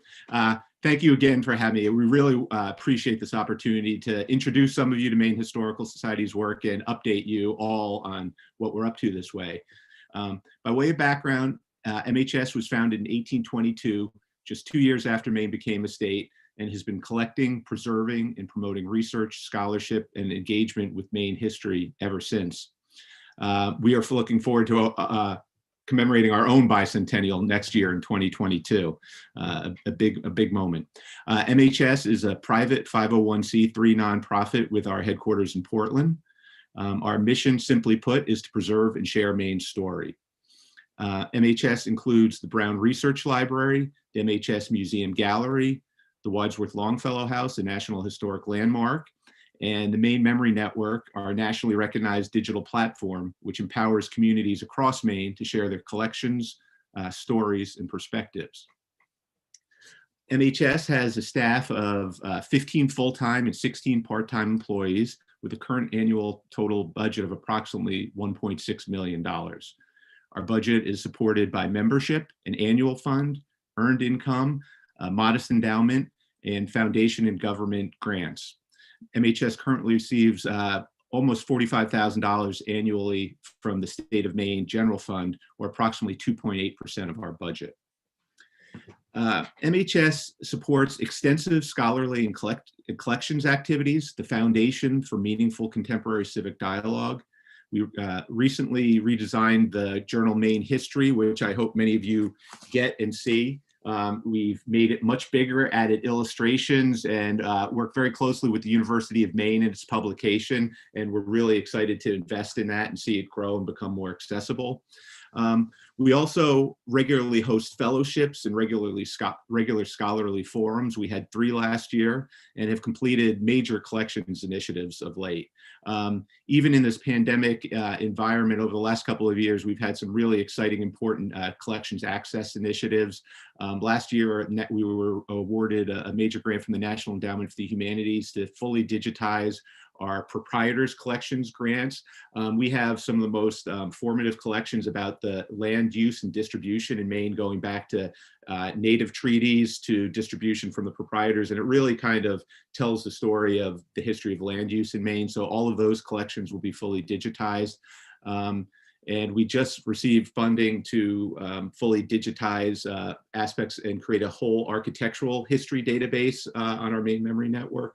So even with all the challenges of the pandemic, to Representative Millett's point, there's so much digital and collections work by providing access material, and there's some really great momentum there. We've just completely digitize our historic costume and clothing collections and our historic early Maine photograph collections, which is about 2,000 of the earliest photographs of Maine from the 1830s and 40s. So all of that work proceeds, and making it accessible is a really important part of what we do. In recent decades, MHS has really added a significant focus on community engagement. Maine Memory Network, for example, has transformed our ability to reach, serve, and collaborate with partners around the state. Now provides a deep source of Maine content, including historical items contributed by 270 partners across the state. Now, every one of those organizations, mostly small historical societies, we provide infrastructure, training, and support, and have worked very closely with them to talk about what their stories are, what their collections are, and how you can bring them together so that we can all see how they all kind of fit together to kind of make Maine what it is. There are hundreds of online exhibits on Maine Memory. We continue to add curricular resources. In the last couple of years, we added a wonderful new feature called My Maine Stories, which is a portal that enables any individual to go online and share their Maine story and perspective. There's also something called Maine History Online, which is a sprawling introduction to Maine history organized by period and theme, and it really puts the Maine story in the national context, but tells it through the experiences of communities around the state. Maine Memory has really helped us reimagine our audience, develop a highly participatory and interactive model, and really, I think, demonstrate in so many ways how key history is to understanding Maine today. To shift another really important focus, our exhibitions and public programs are designed to be responsive to the interests and needs of Maine people and to provide context for topics of contemporary importance. Recent major initiatives explored immigration, veterans issues, Maine's food heritage and economy, and Maine's evolving paper industry. All of the exhibitions we have done in our galleries over the last 7 or 8 years are now fully available on Maine Memory Network, so that content and context and stories continue to be accessible. This year, I think one of the things we all see in this kind of, last year, we were all struggling with the pandemic, but then I think you also, the killing of George Floyd, there's really been a sense of a magnified crisis in this country, and people are hungry for information, a sense of connection across space, and just context to try to understand how Maine and how each of us fits into these stories. And we're really focused on how we can help support that dialogue and ground people in Maine in all of these national conversations we have. So in this coming year, we've decided we're pivoting our exhibition, digital and education programs. We were supposed to do a major exhibition on our clothing collection, but we are creating an exhibition that will be, again, fully available online, that really puts Maine in this context of these national conversations about systemic racism and inequality. So I think that's a really important role that we can play, is context and information that helps us understand where Maine is today. Overall, we reach approximately 250,000 people a year on our campus through outreach programs and online. Okay, with that background, I'd like to now turn to the bicentennial and the pandemic, which I think are now two subjects that will forever be inextricably linked. What a bicentennial year. I have personally had the honor to serve on the Maine Bicentennial Commission, and I'm particularly proud of the work the commission did in establishing the community grants program that David mentioned, which distributed important funds and support to communities around the state. Some of those went to celebrations that are postponed or happened, and others are just helping take care of really important cultural infrastructure. While the pandemic, of course, fundamentally changed the nature of Maine's bicentennial commemoration, MHS has nonetheless been able to adapt, I think, and continue much of its bicentennial program. So we all know the celebratory nature is different, but there's been lots of need and opportunity and desire to think about where Maine came from and how the state was formed. We launched our bicentennial activities in 2019, leading with a critically acclaimed exhibition called Holding Up the Sky, Wabanaki People, History, and Art. Holding Up the Sky explored 13,000 years of Wabanaki presence and stewardship in Maine. It was designed to provide context for statehood by acknowledging that 200 years of statehood and 400 years of European presence is just one part of Maine's history. Holding Up the Sky helped recast, I think, how Maine approached its bicentennial and encouraged many to see statehood in richer, more complex and nuanced ways. It also included 7 Wabanaki co-curators directly faced challenging aspects of the history head on and celebrated the really continued strong Wabanaki presence in Maine. I think that notion of community participation and ownership is another important aspect of our work. Each of these initiatives we're doing draws on oftentimes 3, 4, 5, 6, 7 co-curators and lots of advisors. So we're trying to provide a forum where expertise, knowledge, and context from around the state can come together to shape dialogue. Likewise, our second bicentennial exhibition, which actually closes in a week, State of Mind Becoming Maine, doesn't simply focus on the founders. It considers how multiple communities perceived and experienced statehood, including the Wabanaki, African Americans, the English speaking, of course, and the Acadian French, whose relatives had been expelled from Maine. In terms of our other activities, we also partnered with the Maine Humanities Council in 2019 to hold a conference to help communities plan for the bicentennial. We had almost 200 people there and represent communities around the state participated. There's a major news section of Maine Memory that we had launched to support all things bicentennial. So still on an ongoing basis, and as people have the opportunity to think and put their heads there, there's extensive resources that explore how Maine became a state, how it fits into the Missouri Compromise, and all of these different dimensions and how Maine was evolving and developing there. So that's a great resources. We work closely with the Bicentennial Commission to create a whole new educational curriculum portal on the bicentennial section there. So teachers from around the state are uploading lesson plans that they create and downloading ones that they get from other teacher. So that, I think that's been a great resource. Let me pull up a prop.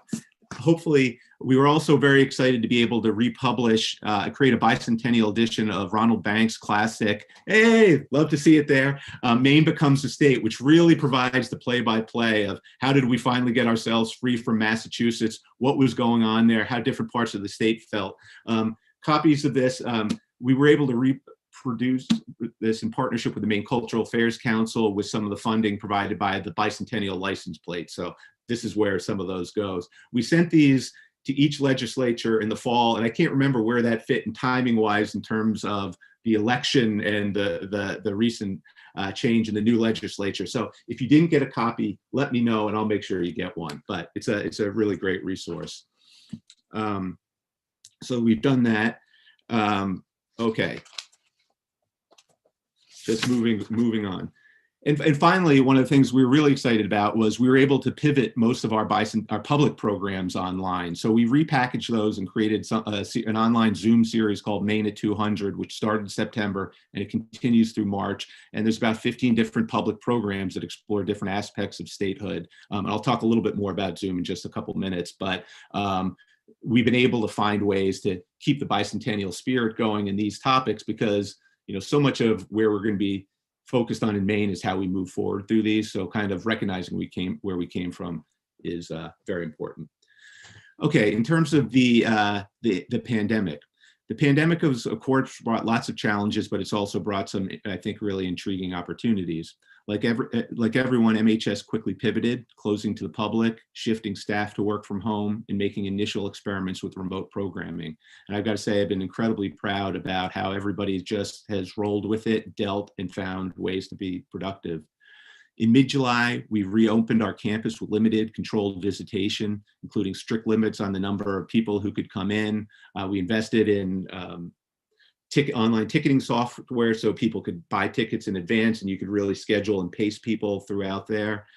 We could not open the Longfellow House this year. It's just too small spaces and the complexity of trying to imagine disinfecting historical objects, not very good. So, you know, it's been open for 100+ years, so it get a season or two of respite, I guess we'll look at it that way. Likewise, of course, all school programs were canceled. But, you know, we'll just be patient and see when that comes back. We recognize it's going to be a long, gradual process before the public gathers in person in large numbers again, and we just have to be patient about that. In terms of challenging impacts, we estimate that MHS will probably lose approximately $300,000 this year in revenue from admissions, fundraising events, and other sources that were impacted by the pandemic. We're working very hard to replace that revenue and making some progress. We did receive a payroll protection program grant that was essential. We also received some Maine Cares funding, essential. That's enabled us to keep most of our staff employed, working, and pivoting. I just wanted to pick up on Representative Millett's, comment to Mr. Greenham, just about some of the opportunities. MHS has kind of invested and really developed a lot of digital infrastructure and content over the last decade. So one of the opportunities that provided was for us to really focus on remote engagement since all of this has happened. And we have a vast source of Maine related content and collections and stories from all around the state that is there and digitized. We continue to add to it. So I think that's an opportunity.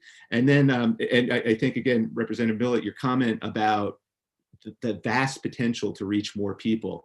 As we are a statewide organization who's always felt that responsibility very significantly, but always struggled to reach people outside of Greater Portland who can't get to our campus.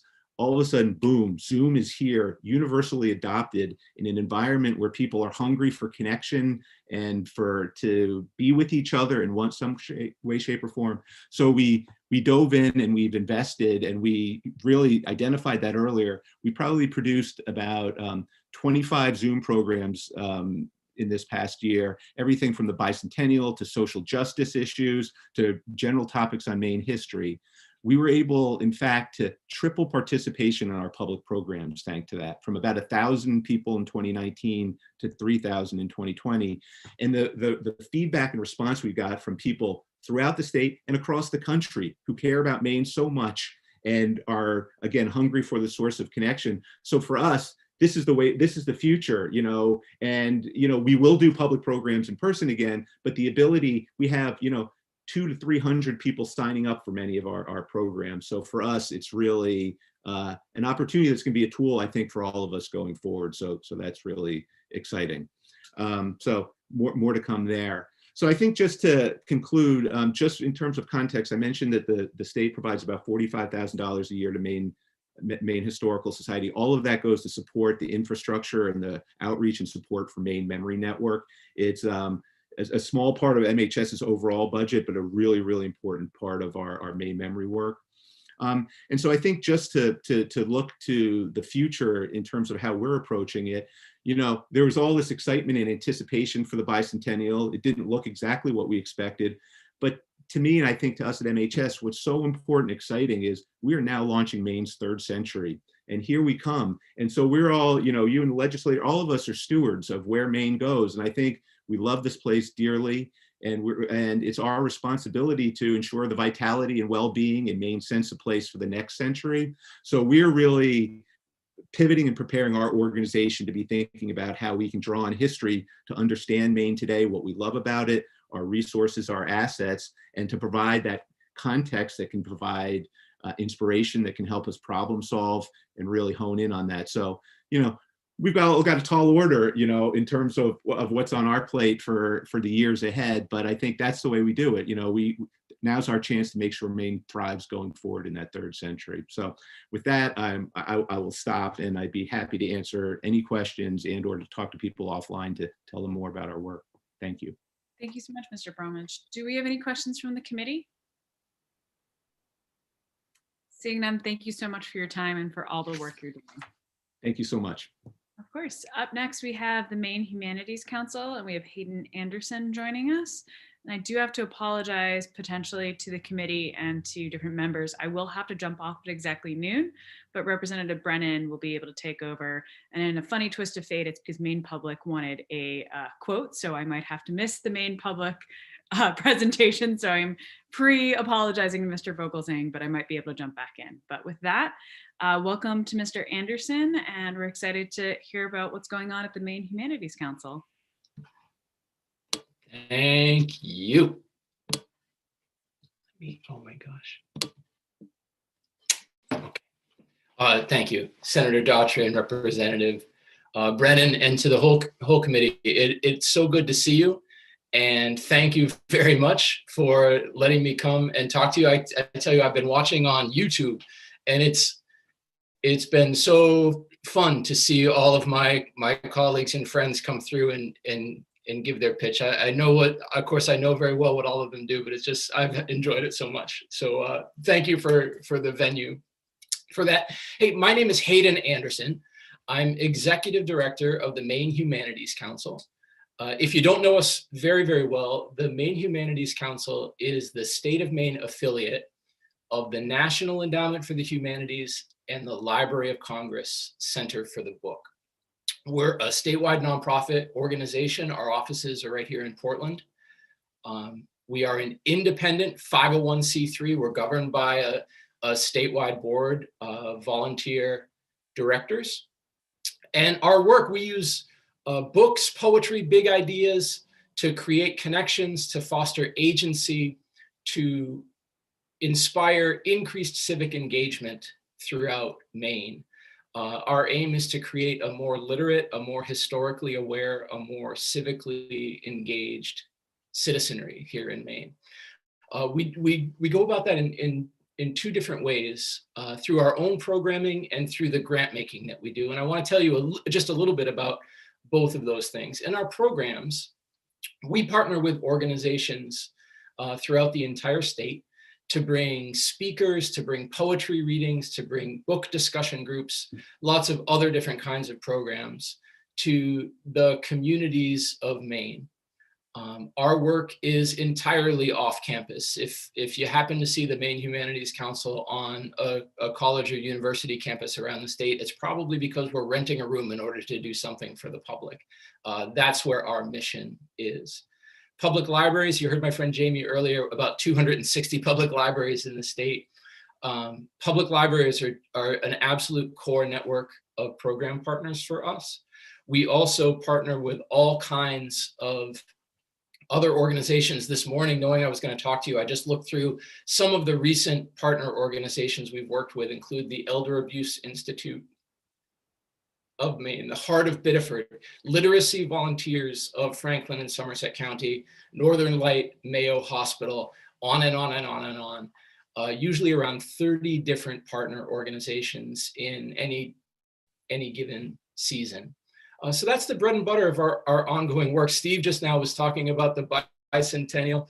We've been trying to bring our game to that too, which is to gather Mainers together, whether in person or now virtually, to gain a better understanding and to really dig into where we come from as a state, and with a particular eye towards what kind of future we aim to create together.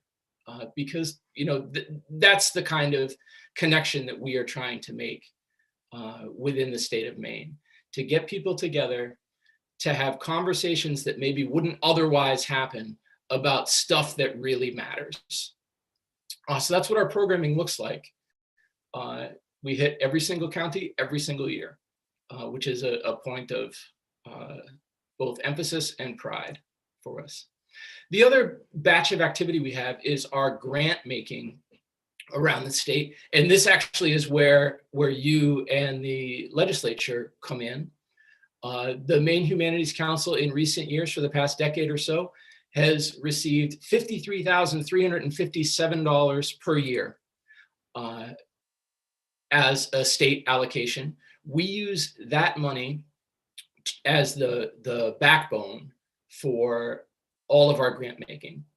We get $53,357 from the state of Maine, and we grant out $53,357 from the state of Maine. We don't keep any of that money for ourselves or administration or stuff like that. If we got 5 times that amount of money from the legislature, we would grant out every penny of 5 times that amount.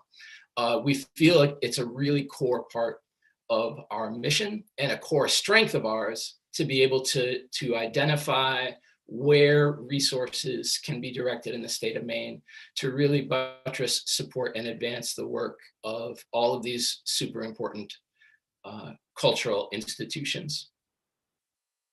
The state gets a lot of bang for the buck from this money. The Maine Humanities Council uses that state support as a leverage point, as a springboard for doing our own fundraising. So this year, our grants budget is just over $100,000. So we were able to use the $50,000 from the state of Maine to leverage another twice that amount, another amount that big, so that we'll be making $100,000 plus in grants this year. Grantee organizations, when we make those grants, grantee organizations are required to match, whether through private fundraising or in-kind donations, dollar for dollar what we give out in grants. When you look at the numbers over recent years, that match has really amounted to more like 5 to 1 rather than 1 to 1. So this grant making is really inspiring a great deal of creativity and hustle in little organizations around the state. Another one of my favorite things about the grants that we give is that all the time, every single season, we will hear from organizations that will call us up and say, we've never applied for a grant before. What do you think? Do we have a shot at this? That's where our heart is in this grant making. Both because we want to support the little organizations closest to the grassroots and communities, and also we want to build the capacity of the state of Maine. not just for organizations pursuing their missions to serve their communities, but for them to think about, hey, we can write grants. You know, we know how to do fundraising.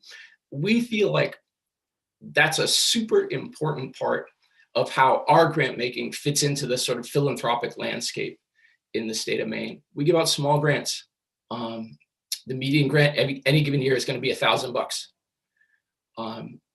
One thing that the Maine Humanities Council knows how to do is to find the places where $1,000 can make a difference for an organization, which is hard. You have to be pretty close to the ground to be able to do that. I can't tell you how many times I've had the conversation in a small place in Maine where someone has a great idea, wants to do this great project, and then they kind of sigh and say, yeah, but it's going to cost $600 to do it. The Maine Humanities Council wants to live in those places. And that's where we see our grant making having the biggest impact. I'm going to try one more time to see if I can drop this handout into a chat for you. Oh yeah, there it is. That might land in the chat box.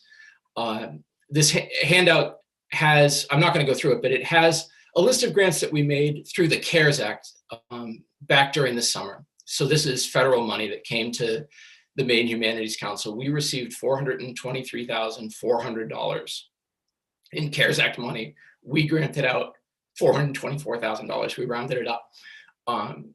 Again, with the idea that money was meant for the field, for relief funding, to keep these little organizations afloat. We did it in small chunks. You'll see on that worksheet that the biggest grant was just a bit over $5,000.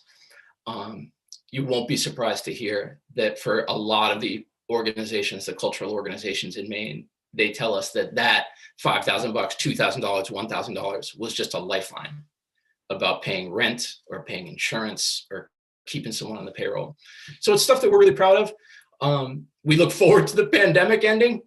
Maybe I don't have to say that, but we can't wait to get back. I can't wait to get back in my car and get back seeing people one-to-one. I'm going to stop there. I don't want to step all over my friend Mark, who I know is coming next, but I'd happily answer any questions that you have about any of this. Well, Mr. Anderson, thank you very much for your presentation and comments. And just for members of the committee and other people who are listening, Hayden is sitting in his kitchen 3 doors down from me. And he lives across the street. I wasn't going to say it, Mike. 3 houses down. And his presence on the street has definitely made the street and the neighborhood more humane. So we appreciate you and your being there. And every day he's got a Maine state flag flying in front of his house. So, I do. So any questions from members of the committee? All right, well, seeing none, Hayden, thank you very much. And I'll look outside at 12 o'clock and wave to you. I'll be walking the dog. Thanks, All everybody. right. Take care. So next up, we have Maine Public, and we have Mark Vogelsang and Claire Hannon.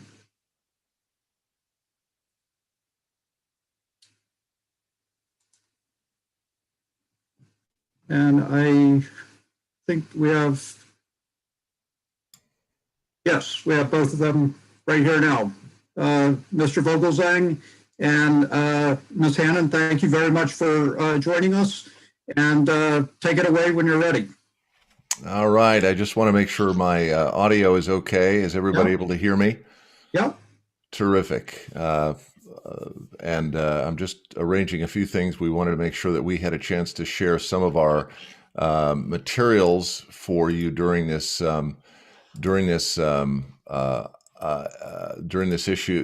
orientation with the committee. You know, last year I think we were introducing a new member of our board, Lucas St. Clair, and that was right before the pandemic hit. And so it's great to be back. It's great to see you. My name is Mark Vogelsang, and of course, Claire Hannon is our Chief Operating Officer, and has been with me and this organization for a number of years as well. I live in Brunswick, and I've been here 9 years. We have a few things that we want to share with you today, and one of those is that the statewide broadcast of Maine Public radio, television, and online has been both dramatically affected by COVID, and Maine Public that would be challenged and affected, but we've also been incredibly appreciated during COVID by the people of Maine.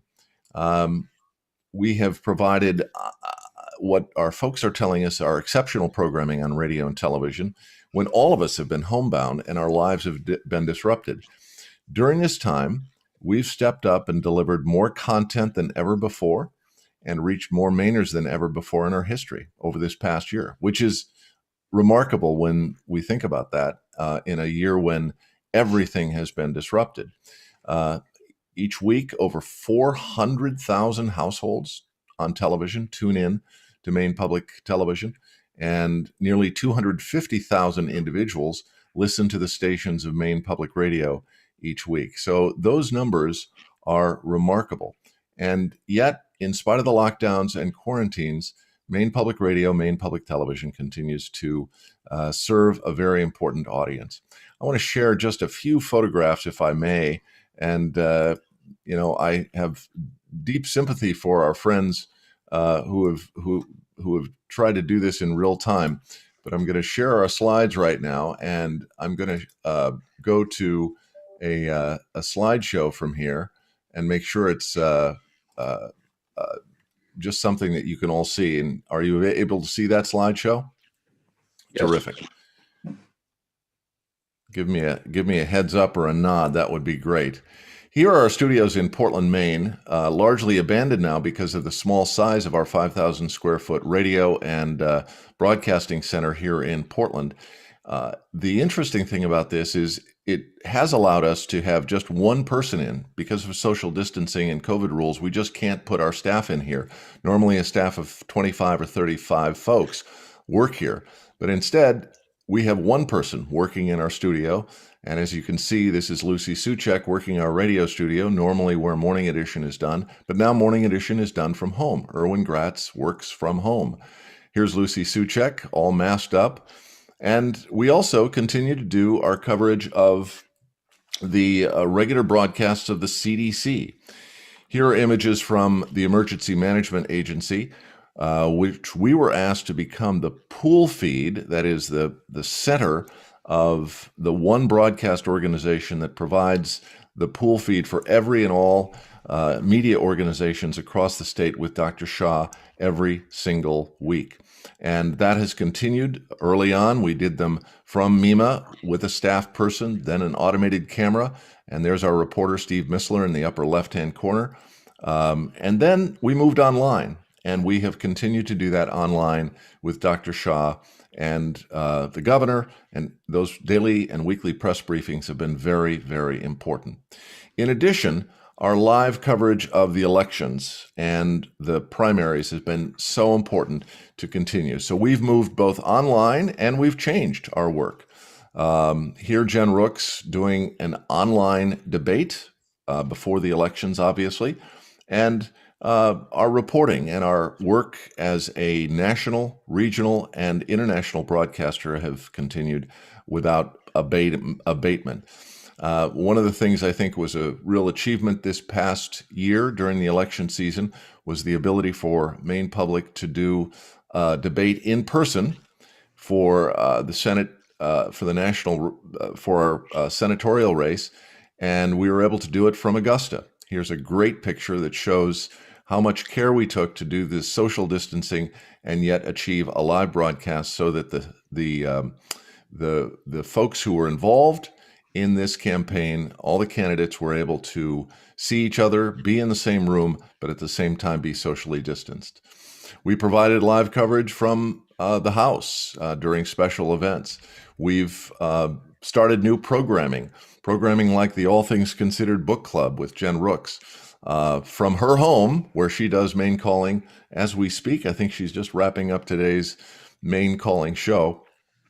We've also done a program called Tiny Screen Concerts, take off on NPR's Tiny Desk Concert, and that's been a great way to engage artists and have people tune in on a regular basis.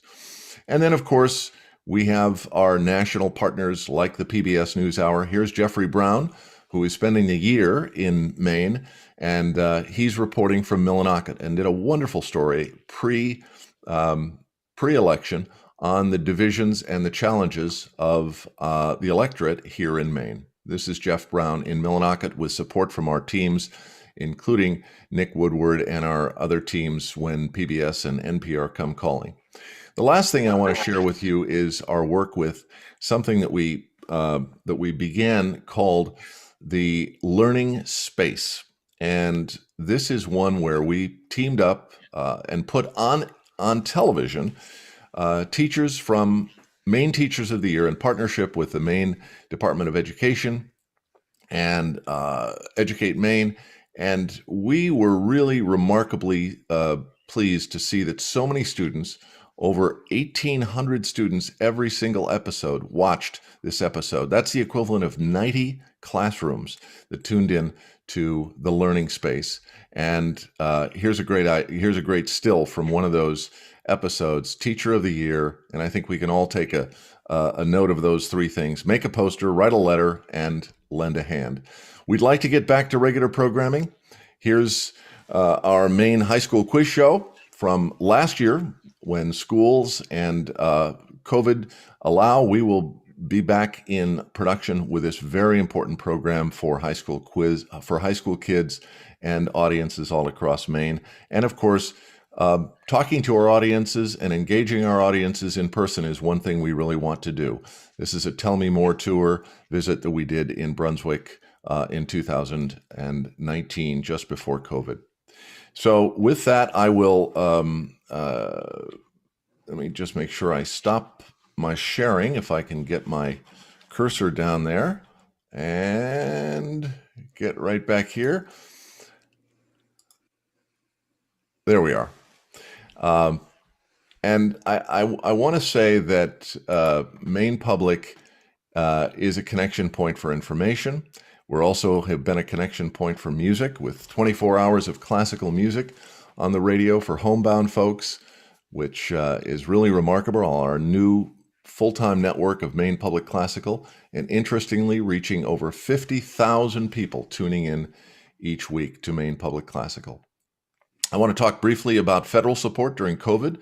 On the financial side, we were fortunate to receive PPP money that helped keep our staff, and as other organizations mentioned, our teams were working with no furloughs or layoffs, even as all of us were uncertain about what our funding would look like. That sense of stability was helped through additional federal support through the CARES Act, and our federal agency, the Corporation for Public Broadcasting, CPB, was able to provide about $447,000 in our last fiscal year to our statewide radio and television network. Again, an important safety net during the uncertain times of COVID, even as our staff of nearly 100 professionals were dispersed and working from home in adverse conditions in the field. And let me turn now to our state support, and we have been so heartened to know that the administration has included Maine Public in the annual appropriation. As you know, this is not a guarantee. The money in this biennium is slated to be $1.65 million out of a budget of $14 million annually for Maine Public. And that is a very helpful increase after nearly 10 years of flat funding. We're totally understanding that in a difficult financial year, we're grateful for that. Maine Public is also a key partner that the committee should know about with our Maine Emergency Management Agency as the primary broadcast network in the EAS system, the Emergency Alert System. Those distinctive tones that you hear on the air are essential in case of public safety, adverse weather, national emergencies that the president could declare, governor's national emergency. The EAS structure, interestingly enough, is built into our broadcast network on radio and television, and we monitor and test it from our network centers as required by law from our multiple network locations. The costs of operating and delivering signals to remote locations all across the state, in fact, every single county in Maine, these costs are significant. We have 5 television stations, 14 radio broadcasts, and when we include the transmission links, That's nearly 30 broadcast towers and sites that we operate far away from the general public, but they have to be on the air every day. That comes to costs of over $3.2 million. So if I go back to the $1.65 million that comes statutorily from the legislature, it doesn't even cover that requirement that the state legislature fund this part of the network. It covers only a part of it, of course. The dollars that come from the state are used for those purposes: the electricity to keep the transmitters on the air, fuel, maintenance, and more to keep these signals operational to every Mainer. The programming costs for TV and radio and the operational cost of the organization are exclusive of state monies, and they're supported by the listeners, viewers, and underwriters, and by the Corporation for Public Broadcasting. Finally, we're requesting support in this 130th legislature, and I want you all to know this, for a capital bond bill of $20 million. And this is our first time that we've mentioned this in public, but we have a real long-term maintenance issue, and that is to replace and upgrade our aging broadcast infrastructure of towers, transmitters, and microwave links that I mentioned across Maine. A solid funding plan to upgrade that set of towers is a reality so important as we are remaining critical partners in the Maine emergency management. So I'll end there. I'm sure there are questions, but we'd be happy to answer any questions you may have, Claire, myself, and we appreciate your service and your interest in us, and we're delighted to be able to be here today. Thank you very much, Mr. Vogelsang, and thank you, Representative Brennan, for jumping in. I don't know if you heard the announcement, but I got pulled away by your— Oh, great. You're back. Thank you. Did I mention I'm a proud resident of Brunswick, Senator? Yeah. I heard that, so I was jumping on the phone. Okay. Any questions from the committee? Seeing that, it's always hard to be standing as the last group right between lunch, but going once, going twice for questions. Well, thank you so much for your time and also for your attention for everything that keeps, Maine Public strong, and for the infrastructure. I know we'll definitely be talking more on, the supplemental budget and budget aspects as well. And as always, thanks for your great reporting. I don't know what I'd do in the morning without NPR1 and listening to Maine Public. So great. Well, thank you. Thank you so much, everybody. Committee, that concludes our presentations for the morning. We have two presentations at 1 p.m. from the Maine Adult Education Association, as well as the Maine curriculum leaders. And then at 2:30, we will be doing the supplemental budget and appropriations. You should have received an individual personalized link for the webinar. Just so you know, that link can't be shared with anyone else. It is unique to you because it's a different Zoom feature. So if you've not gotten that, please let Lucia or the chairs or Sam know so we can make sure we get you that link. Representative Brennan? Thank you. I was just going to follow what you just said. And, today in our caucus, it was made clear that everybody on the committee was invited to the appropriations hearing. Apparently, there seemed to be some discussion about just chairs being invited and not other committee members. So thank you for Lucia for making a point, and Senator, that everybody on the committee is invited, and we hope that as many people on the committee can attend the supplemental the workshop on the supplemental budget at 2:30. And just to add, please come with your questions, like over your lunch break, if you want to take another look at the supplemental budget. This is really our time to hear from, the departments, as well as ask questions that we want appropriations to be aware of, and to really gather information before we have our in-depth conversations for the report back to appropriations. So definitely get your pens and your paper ready, and it should be an interesting afternoon. Any other questions before we break for lunch? Seeing none, everyone go grab your supplemental budget, some food and some water, and we'll be back at 1. Thanks, guys. Great work this morning.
Good afternoon, everybody. I think we're still waiting on a few members. Representative Salisbury, I know you have a question. Did you want to ask that now or wait for the rest of the committee members to join us? No, that's fine. I'll ask it now. Thank you, Madam Chair. The question was, as I was listening to all the presentations, which were very informative, it's all new to me. It's, all great information and new to me. What I was wondering is if we could have a discussion, and I don't know when would be appropriate, but how do all of those groups fit together? We heard about them each individually, but I'm wondering, like, as a whole, because it sounds like some of it's overlapping. Mm-hmm. So I was wondering if there's a way to kind of tie them together. Absolutely. I'm blanking. There was a great physical map that I know one year was handed out about how all of them intertwine and are interdisciplinary. So I don't know if Hillary or Lucia could potentially find that. I know that was definitely handed out in years past. Yeah.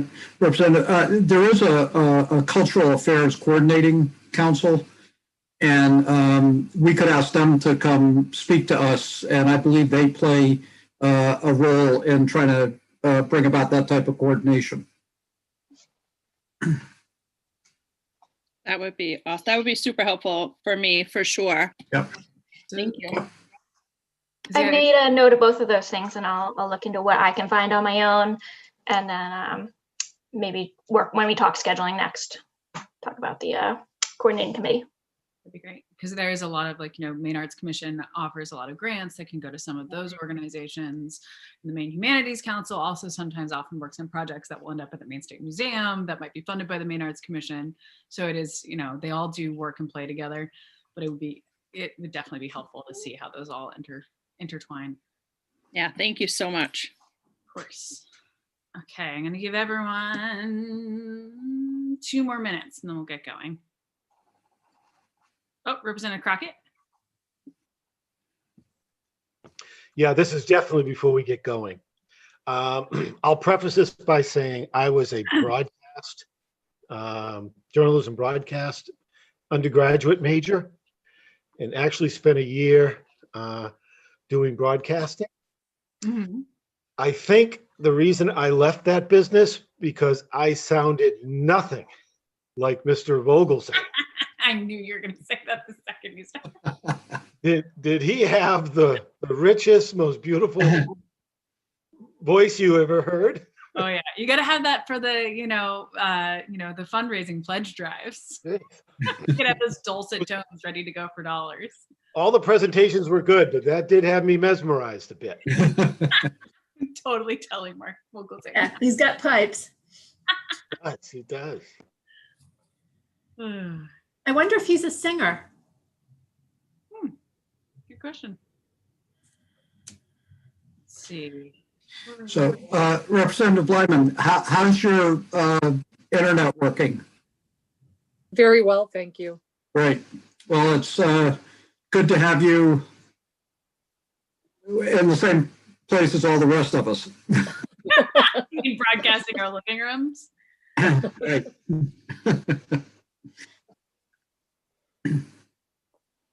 If you hear any weird noises, my hound dog is basically shoving her face into my leg because she thinks now it's the time to go outside. So she might start singing the song of her people at any certain time.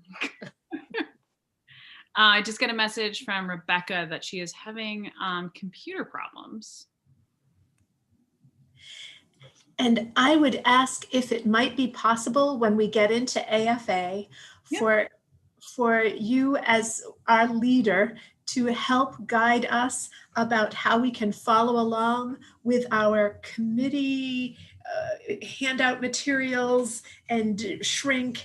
If people, or if you could request that people show us with their split screen. Share screen. That might be better than all of us trying to navigate the back and forth. We could definitely ask, Hillary, is that something we could ask of the Appropriations Committee? In terms of sharing their screens? Yeah, sharing that. We did that in tax where we were able to see, they were scrolling down. Julie Jones had the proposal on one side on the shared screen. I'm not sure how they've been doing it. I can send an email, but I'm not sure I'll get an answer because they're in the middle of hearings right now. Yeah. I do have some testimony that got submitted to AFA that I'm going to be forwarding to members momentarily. Okay. But I do think I'll reach out, but I'm not sure I'll actually be able to have an answer for you. And if going forward for those sorts of presentations, it is I think it would be helpful rather than us individually trying to maneuver, oh crap, I'm on the wrong screen. Oops, I'm gone. Sorry, wait, I'll be back. Yeah. Thank you. I suspect as it's a public hearing, I don't know if they're going to have people sharing screens or not, as opposed to at the work session where, the analyst can share their screen to help keep you along. And that might be part of the problem. And for our conversations, I think we should definitely, have it, we'll pop it up and we'll be able to discuss it line by line to make it easier on everyone. Representative Salisbury? I was just going to say, I don't know, Representative Dodge, if this would be helpful, or you might have already done it, but on the curtailment document that we received, I took out everything except for the Department of Education, anything education related. There's a lot of things. I can send that to you if that would be helpful. So I think we're getting a positive reaction from Jen. I was scrolling down. I thought, oh, I'm going to get lost after a little bit, so I can. And Hillary, did we get any word on our budget binders for the non-supplemental?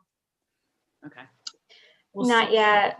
One of the big parts of that is that big report back document that sometimes doesn't get generated until the public hearing. Oh yeah. So I'll let you know as soon as I hear anything. Okay, thank you. Let's see, Sam, I'm not seeing anyone in the waiting room. I'm not seeing Bob Howe. Oh, Bob Howe is there. I think, oh, you know what? I didn't make you co-host yet. Oh, that's why I can't see. Everybody is here and they're ready. I was like, okay, I'll start killing time, telling some jokes. Okay. That being said, it looks like we have the majority of folks with us. Any questions before we jump into our presentations? And we can take a little bit of time afterwards. Oh, Senator Woodson. Yeah, I'm not seeing my own mug here. I don't know what's going on, but for the appropriations. Assigned as a side issue today, I think is Representative Lyman's birthday. Happy birthday to you. Everyone else should upbeat, so it's not just me. Happy birthday to you. Happy birthday, Representative. Happy birthday to you. Yay! Thanks for letting us know, and happy birthday, Sheila. Thank you. I think I was more excited about 21 than 61. Hey, you say it's like your third celebration of your 21st birthday. Oh, there you go. Well, I was going to say, I think we're ready to get started. We have up first the Maine Adult Education Association, and we have Bob Howe joining us. And then Senator Woodsum, we will try to make sure you get the appropriations link before 2:30. Okay, So, thank you. and as always, if anyone has a question, just raise your hand and we'll get it sorted out. And my dog is now going to go fend off the mailman. So wish me luck. Mr. Howe, we're ready for your presentation. Mr. Howe, you appear to be on mute. Something was hiding the mute button. Thank you. I'm Bob Howe. I am broadcasting to you from my maple sugar house in Brunswick, Maine. And I'm the registered lobbyist for the Maine Adult Education Association, have been for many years. I'm a former member of the Maine House of Representatives. I never served on your committee, so I did not bring any goodies today. Joining me today will be Shirley Wright, who is the executive director of the Maine Adult Education Association, and Bill Grant, who's the director of adult education in the cities of Auburn and Lewiston. And that's really probably all you need to hear from me. Shirley, are you on? Yes, I'm here. Thank you, Bob.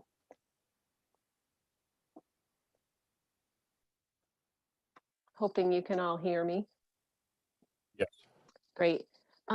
Thank you for taking some time this afternoon to get to know who we are, and I'm sure you all know what we do anyway. We had been asked today to talk a little bit about how the pandemic has affected adult education across the state. And well, I'm sure you're hearing the same from everyone. It was a pretty traumatic experience for programs. And when things started in March, many of the local programs, and we have 70 local adult education programs across the state, but many of those programs had just started their spring semester classes, and everything just had to be canceled and closed. And as they retooled, there were academic classes going, and they do workforce training. Many programs offer enrichment classes across the state. And so a lot of those things, especially the enrichment classes, were canceled and fees had to be returned to people. It was a pretty sad time for programs as their budgets took a lot of hits. They had many costs to retool and get things going again so that they could offer online learning. And they, just like the public schools, needed to purchase hotspots for some of their students. They needed hardware, software, staff. Given that a lot of adult education teachers are part-time, there had to be a lot of training so that they could learn to use online tools like Zoom or Google Classroom and things like that. So another thing that's a little unique to adult education, a lot of them are located in the public schools. So when the pandemic hit, and even now, some of them are looking for alternate locations so that when a school has to close due to COVID cases, they can continue in a location to meet one-on-one with learners who might be taking the HiSET, which used to be called the GED, or different types of training so that they can keep things going. So often there's a cost for that too. And it's something, sometimes that location piece is a little forgotten with adult education. So some of the challenges, and then I'll let Bill talk to you a little more specifically about what happened at the program levels. But some of the unique challenges that happen in adult education are many of the adults that programs are working with are already or have already been disenfranchised somehow with public education. So motivation is paramount in getting people to trust the programs and getting them in. And then on top of that, add turning that into online learning where they might not have been familiar with technology, literacy skills might be low, lots of things going on there. The other thing, a lot of the programs where they might have had 10 or 15 learners in a class had to really bring that down to one to get people up going, provide the skills they needed and the moral support. Then the adult learners, many of them have children at home who had been forced into virtual learning too. So not just the stress of their own learning, but trying to keep their children engaged as well. Another group that we work with are those non-English speakers. So if you can imagine someone that you can't speak to yet and trying to learn the language and also set that up online, that brings lots of challenges. So finding those meeting spaces and ways to safely meet, even if it was one-to-one, were really important. The workforce training, we listened to programs all over the state that were offering things like certified nurse aid and truck driving and different types of training, and those some were able to keep going with a lot of different rules put in place, others paused. Things are starting to get back so that those are running because we need those certified nurse aides so badly, but trying to keep things going. And then the enrichment piece, where enrichment classes are not subsidized at all by the state, but many programs run pretty substantial enrichment courses and they actually gain some revenue from them, and they put the revenue back into the academic courses that sometimes there isn't enough funding for. So with those all being halted, they've suffered some hardships through the budget. We do have several programs who are building pretty robust online enrichment programs, and we hope that trend will continue. And then the CARES funding that came through was helpful. Much of that funding did not have a direct set aside for adult education. So program directors had to go to their superintendents or school committees and really make the case for what they needed. And that was a little bit, in some places that worked okay, other places didn't see much revenue from that funding. And the new money that's being released as we speak, it will go to K-12 districts. Again, there's no set aside for adult education. So those kinds of things made things a little bit tougher. But I'd like to have Bill Grant, the director of Lewiston and Auburn, just share a little with you about what this all came together and looked like at the program level. And then if you have questions, we'd be happy to answer them. Thank you. Bill? Thank you, Shirley, and thank you for giving us the opportunity to speak with you folks today. So I always like to throw positive in there, because while we had challenges, we also had some things that we learned and some good best practices and things. So Shirley kind of ended on talking about CARES funding and things. That was a positive resource that adult education did see that we haven't seen. We were able to upgrade our technology, particularly in my two programs in Lewiston and Auburn. We were able to get many laptops and other devices like Chromebooks for students to be able to use. Also, there was some deployment of hotspots, and those hotspots mainly went to the K-12, but there was some set aside for adult education. And those were very useful, not only for our students, but even some of our staff who didn't have internet prior to this. So it allowed us to still access our staff in a safe way. With that, though, there does come some negativity around the connection in those hotspots. I'm very fortunate to have programs in Lewiston and Auburn where the latest and greatest fiber optics and cell towers have been set up and are in use.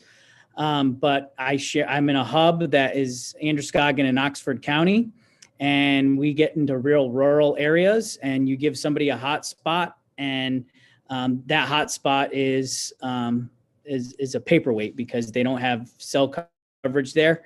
And then if we were to say, hey, we'll run fiber optic, well, that's not an option either. So connectivity is a big thing, and I think that's going to be the next kind of infrastructure that the states and the United States are going to be faced with, because there are those positives that came from some of this learning. And if we can have students be able to access from rural settings, or if transportation is a barrier or childcare, and they can do an adult ed class from home, that's a positive. But we need, just like they need lights in their house, they really need electricity. And I think, you can look through the state and find some really kind of like bright spots, particularly in Lewiston. I think it'd be worthwhile to look at what our housing authority has done, and also landlords in our areas, because they are now including that. And this happened during the pandemic, free wireless in their buildings. And we've had numerous students, because we were fighting this in the beginning. And one of my coordinators was like, do you know what's going on? Because a bunch of students are saying they're now connected. And it was the housing authority and landlords kind of doing their best thinking. One of the things that has halted us with this pandemic, and this is kind of a real thing. I know there was an article in the paper that I think people got optimistic about the headline from the CDC saying that we can get back to school safely.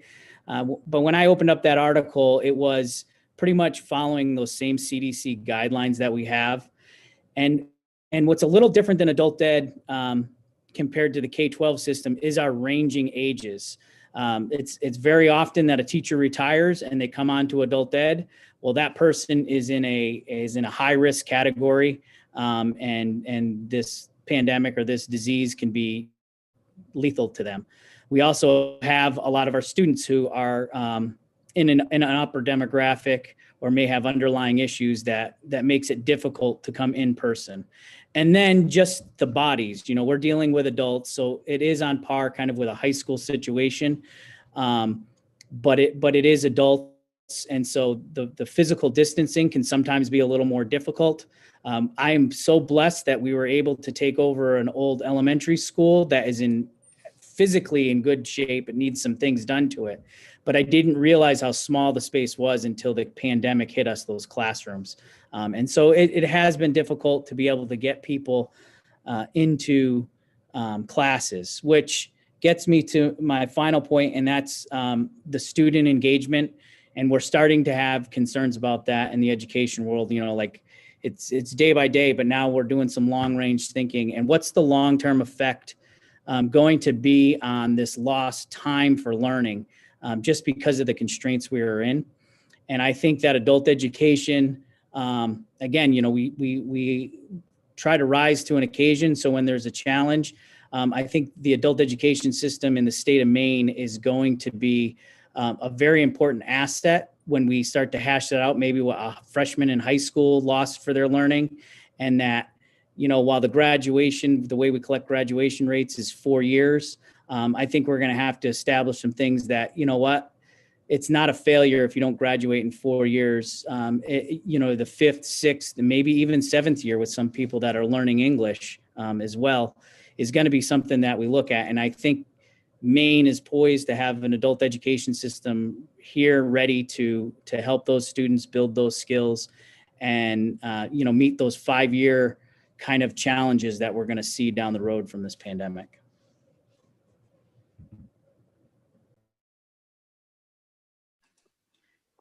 Thank you, Bill. And I'll just add one more thing too. The other table that we are at statewide with adult education is really economic recovery.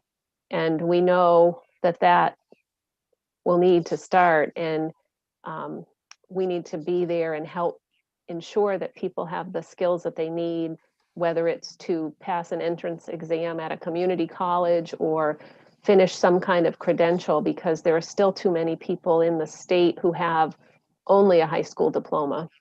I mean, we have enough who don't even have that, but then we have a large amount of people who have only a high school diploma and no other skills or training. So part of that recovery will be making sure that people are ready to get back to work. So I'll just add that, but we would be happy to entertain any questions you may have. Well, thank you for being here today, and thank you for the presentation. And you've raised a number of important issues for us to consider. A lot of times we talk about K through 12 education, then we talk about higher education, and we forget about adult education kind of being in the middle. So we appreciate your comments. And at this point, do people have anybody on the committee have questions?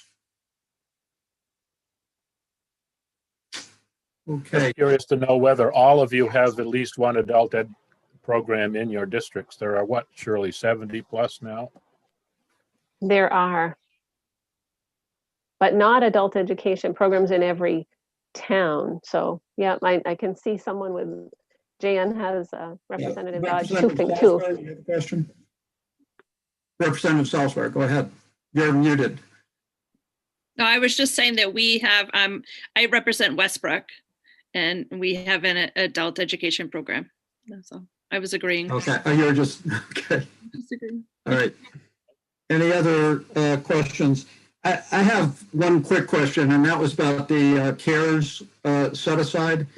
I know sometimes there's a tug of war between local school districts and adult education in terms of funding and how much and whatever. Was that discussion that you had with your local school district about an allocation of the CARES money, was that a positive discussion, or was that difficult? Well, I think the issue was the discussion had to be in every adult education program in every school district. So in some it was very positive, like Bill shared in Lewiston, Auburn.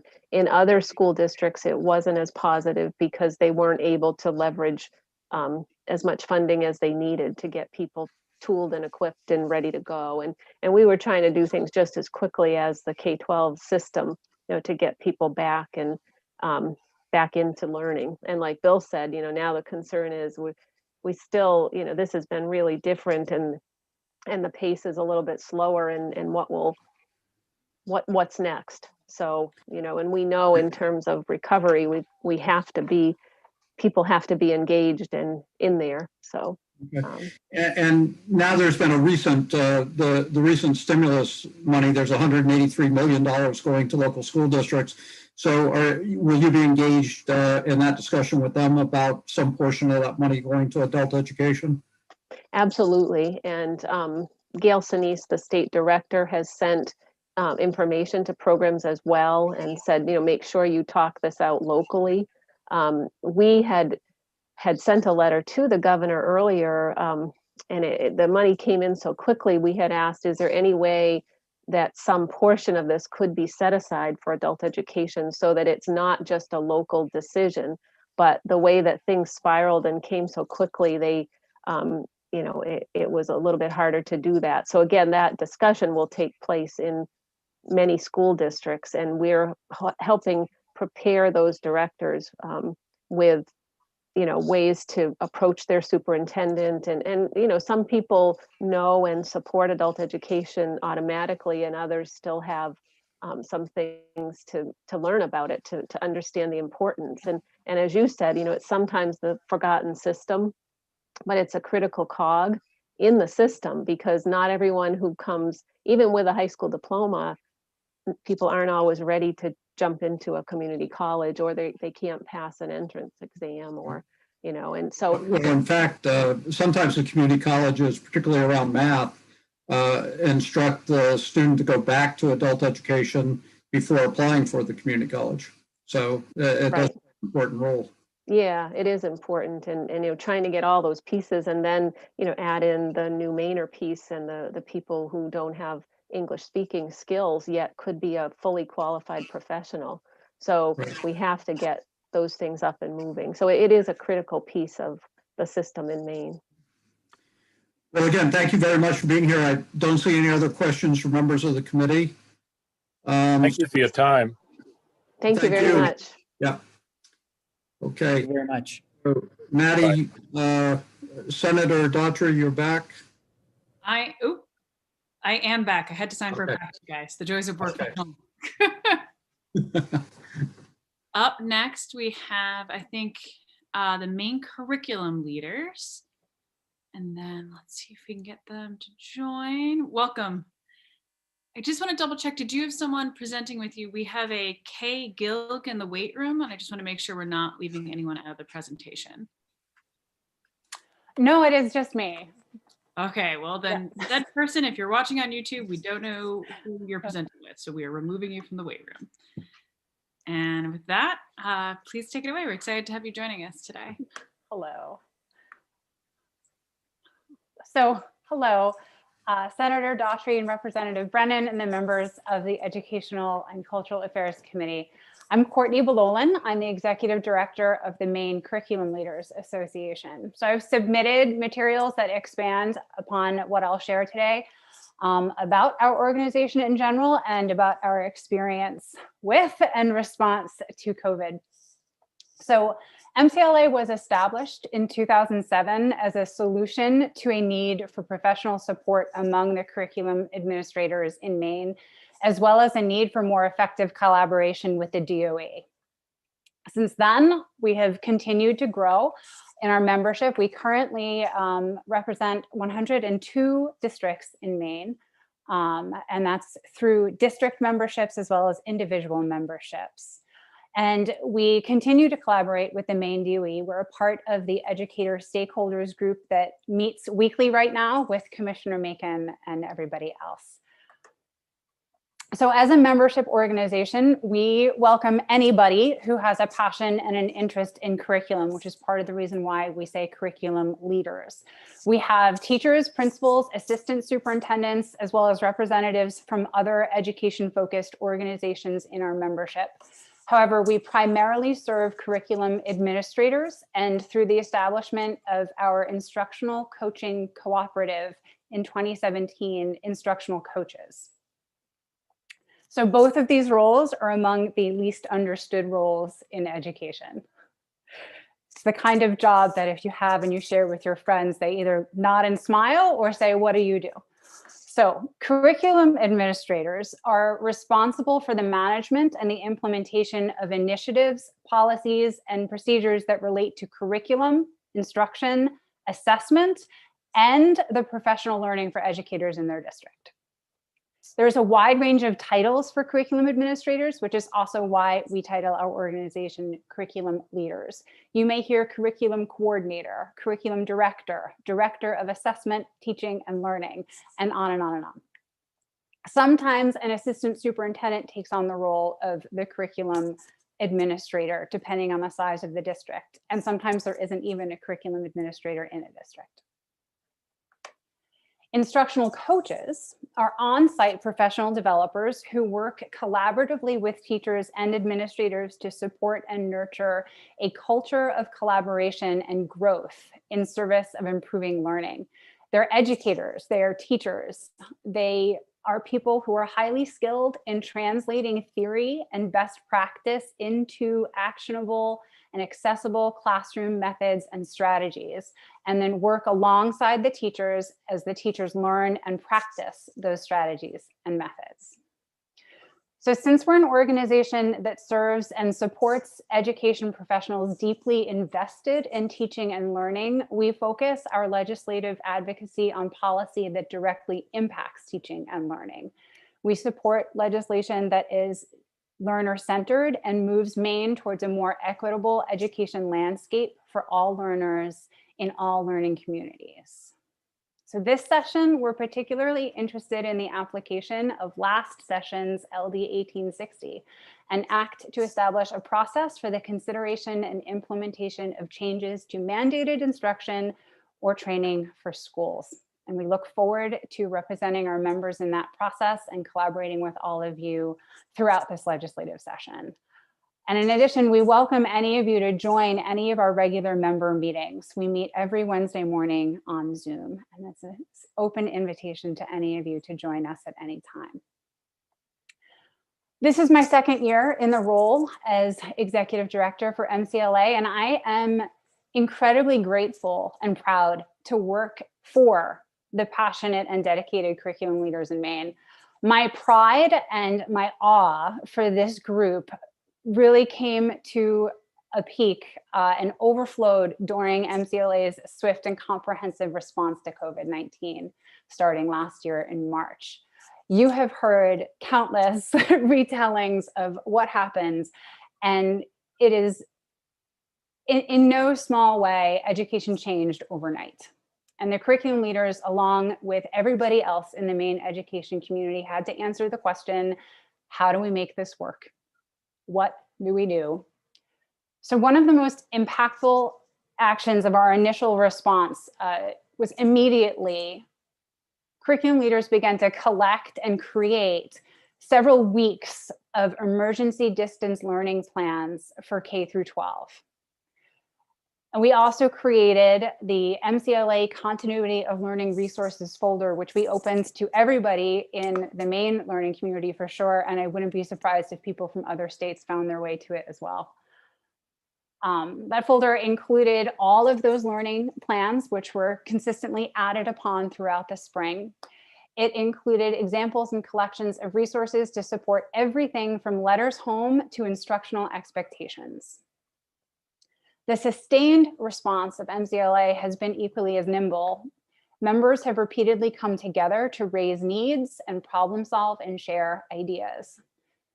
We often work in what we now call our work groups. When a particular need arises, people volunteer to dedicate time and expertise to helping to solve a problem, create a resource, or offer a guidance document. 3 work groups in particular produce guidance that has really proven to be invaluable to the curriculum leaders across Maine. First, our emergency assessment guidance, which also informed the joint statement from the DOE about assessment in May in response to COVID. We had a tiered plan for planning for the continuity of learning. And this was a document that helped curriculum leaders and districts prioritize decision-making and think about what kinds of decisions needed to be made as they began planning what September would look like. And so that was used in conjunction with the DOE guidance. The third one was the profile of a successful distance learner.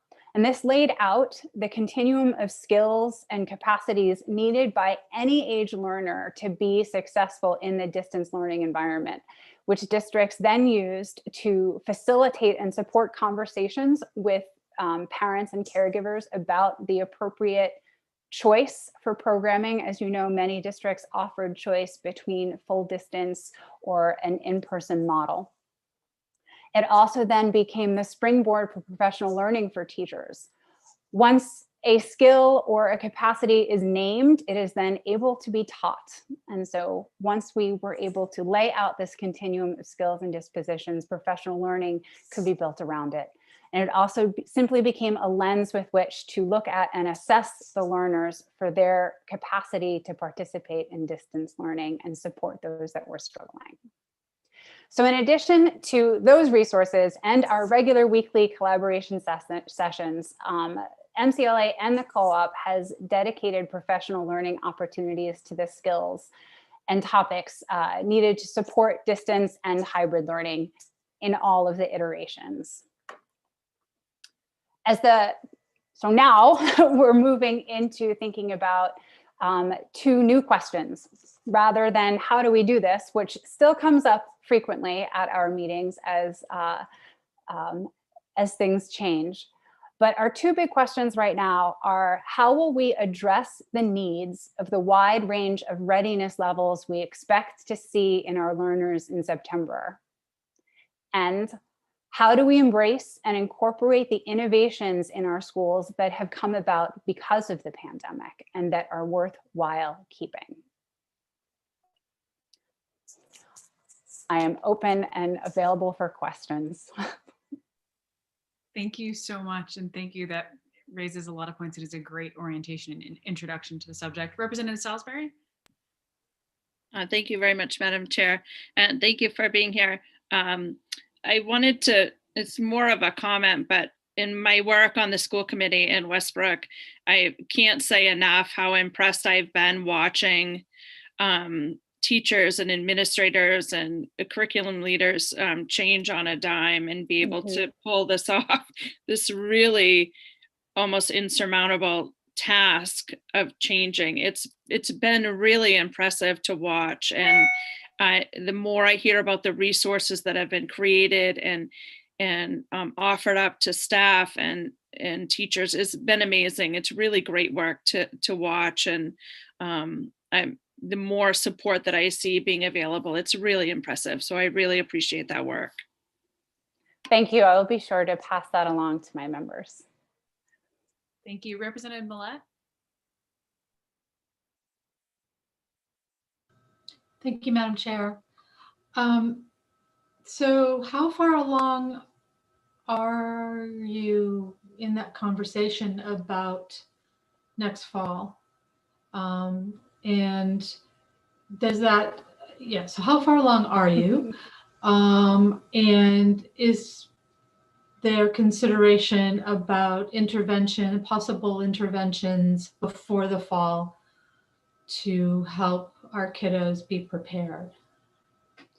So this conversation became a more serious conversation this morning at our regular members meeting. It is a question that has started to creep up into our conversations since November, but it is now one that we are ready to take on in a more serious manner. At this point, members have shared initial thinking and ideas. Some districts are further ahead than others in what they've managed to think through or put together for possible innovations for next school year. And we are working on putting together some events for our members to have some collaborative work time. We do also intend for our professional learning communities for instructional coaches that will happen in May, at the end of the school year, to focus on this very question of what are the skills needed and what are the methods that we might use to address this wide range of readiness level that we know we're going to see. And early interventions are certainly on the table. That is ongoing, is how do we react to what we're seeing right now and the needs we see right now. So initial and will be thorough. Thank you. Representative Crockett, followed by Senator Woodson. Yeah, thank you, Madam Chair. I apologize. I'm a little confused exactly what the role is of this curriculum group. Is it addressing the changes, if necessary, to the curriculum to be implemented? Is that part of the function? Yes, that is absolutely part of the function of a curriculum leader. And so the easiest way to think about us is we're the professional organization for curriculum administrators and curriculum leaders in the state of Maine, much like the MPA or the MEA. We are not a union like the MEA, but we are certainly the professional organization. So when there are changes to the Maine learning results, for example, as we just had in the past couple of years, we do offer that kind of work and training to our members. But ultimately, it is the district curriculum administrator who manages that work. May I ask a quick follow-up? Absolutely. Thank you. Thank you both. In your research and in your findings, what would you say are the highest curriculum priorities that are not currently being addressed in our K through 12 system? That is a difficult question. The curriculum priorities, if you're talking content, right now there seems to be equal pull in looking at the updated social studies standards, equal pull in looking at mathematics instruction, specifically elementary, and equal pull in addressing diversity, equity, and inclusion across the curriculum. Answer your question. All set, Representative Crockett? Senator Whitson. Yes, thank you. And thank you for all the work you do. Now, are your services strictly public schools? I mean, do you help other educational institutions such as homeschooling or charter schools? No, we do not traditionally have members outside of the public education system. We do have members from some semi-private schools, but homeschooling has not been represented in our organization. Now, when you say semi-private, like Thornton Academy or Freiburg Exactly. Academy? Yes. Yeah. Okay, thank you. Any other questions? Going once, going twice. I guess sold. Thank you so much for your time and for this introduction to a crucial part of our school system. There are handout materials, and also if anyone has any questions, we can definitely follow up as well. So thank you so much for your time, and we look forward to talking again soon. Thank you. With that, that does actually conclude what we have for our work before we go to appropriations. So I think at this time, if there's any questions about the joint session, if anyone, needs anything clarified, is anyone still missing their Zoom link for this afternoon? I couldn't tell Representative McCray if that was a you can't find it or just a I'm excited about appropriations hand motion. If I may, if anyone's having trouble finding the link in their email, the way I was able to find mine was by searching for no-reply, because that's who it's actually coming from. Huh. And then it'll show up as AFA committee. That being said, I just had AFA send Senator Whitson the new link. If anyone can't find it, just send me an email and I will get them to resend it to you. I also just sent everyone an email, the testimony and the materials for this afternoon's hearing. I did hear back. Unfortunately, they will not be sharing their screens this afternoon. So you'll have to follow along on your own screen. But once we get to talking about the work session, we will put together some packets for you and we'll go through it. As a reminder, as in much detail as your chairs would like us to. We're a fan of details in this committee. As a reminder, if you are following along with the supplemental on your laptop or on the same monitor that you have the Zoom pulled on, remember the escape button is your friend. It'll bring you out of full screen and you should be able to navigate that way. Also, if you have a separate electronic device, if you have an iPad or an iPhone, that's another good way to follow along as well if you don't have time to print out the materials. Any other questions? Oh,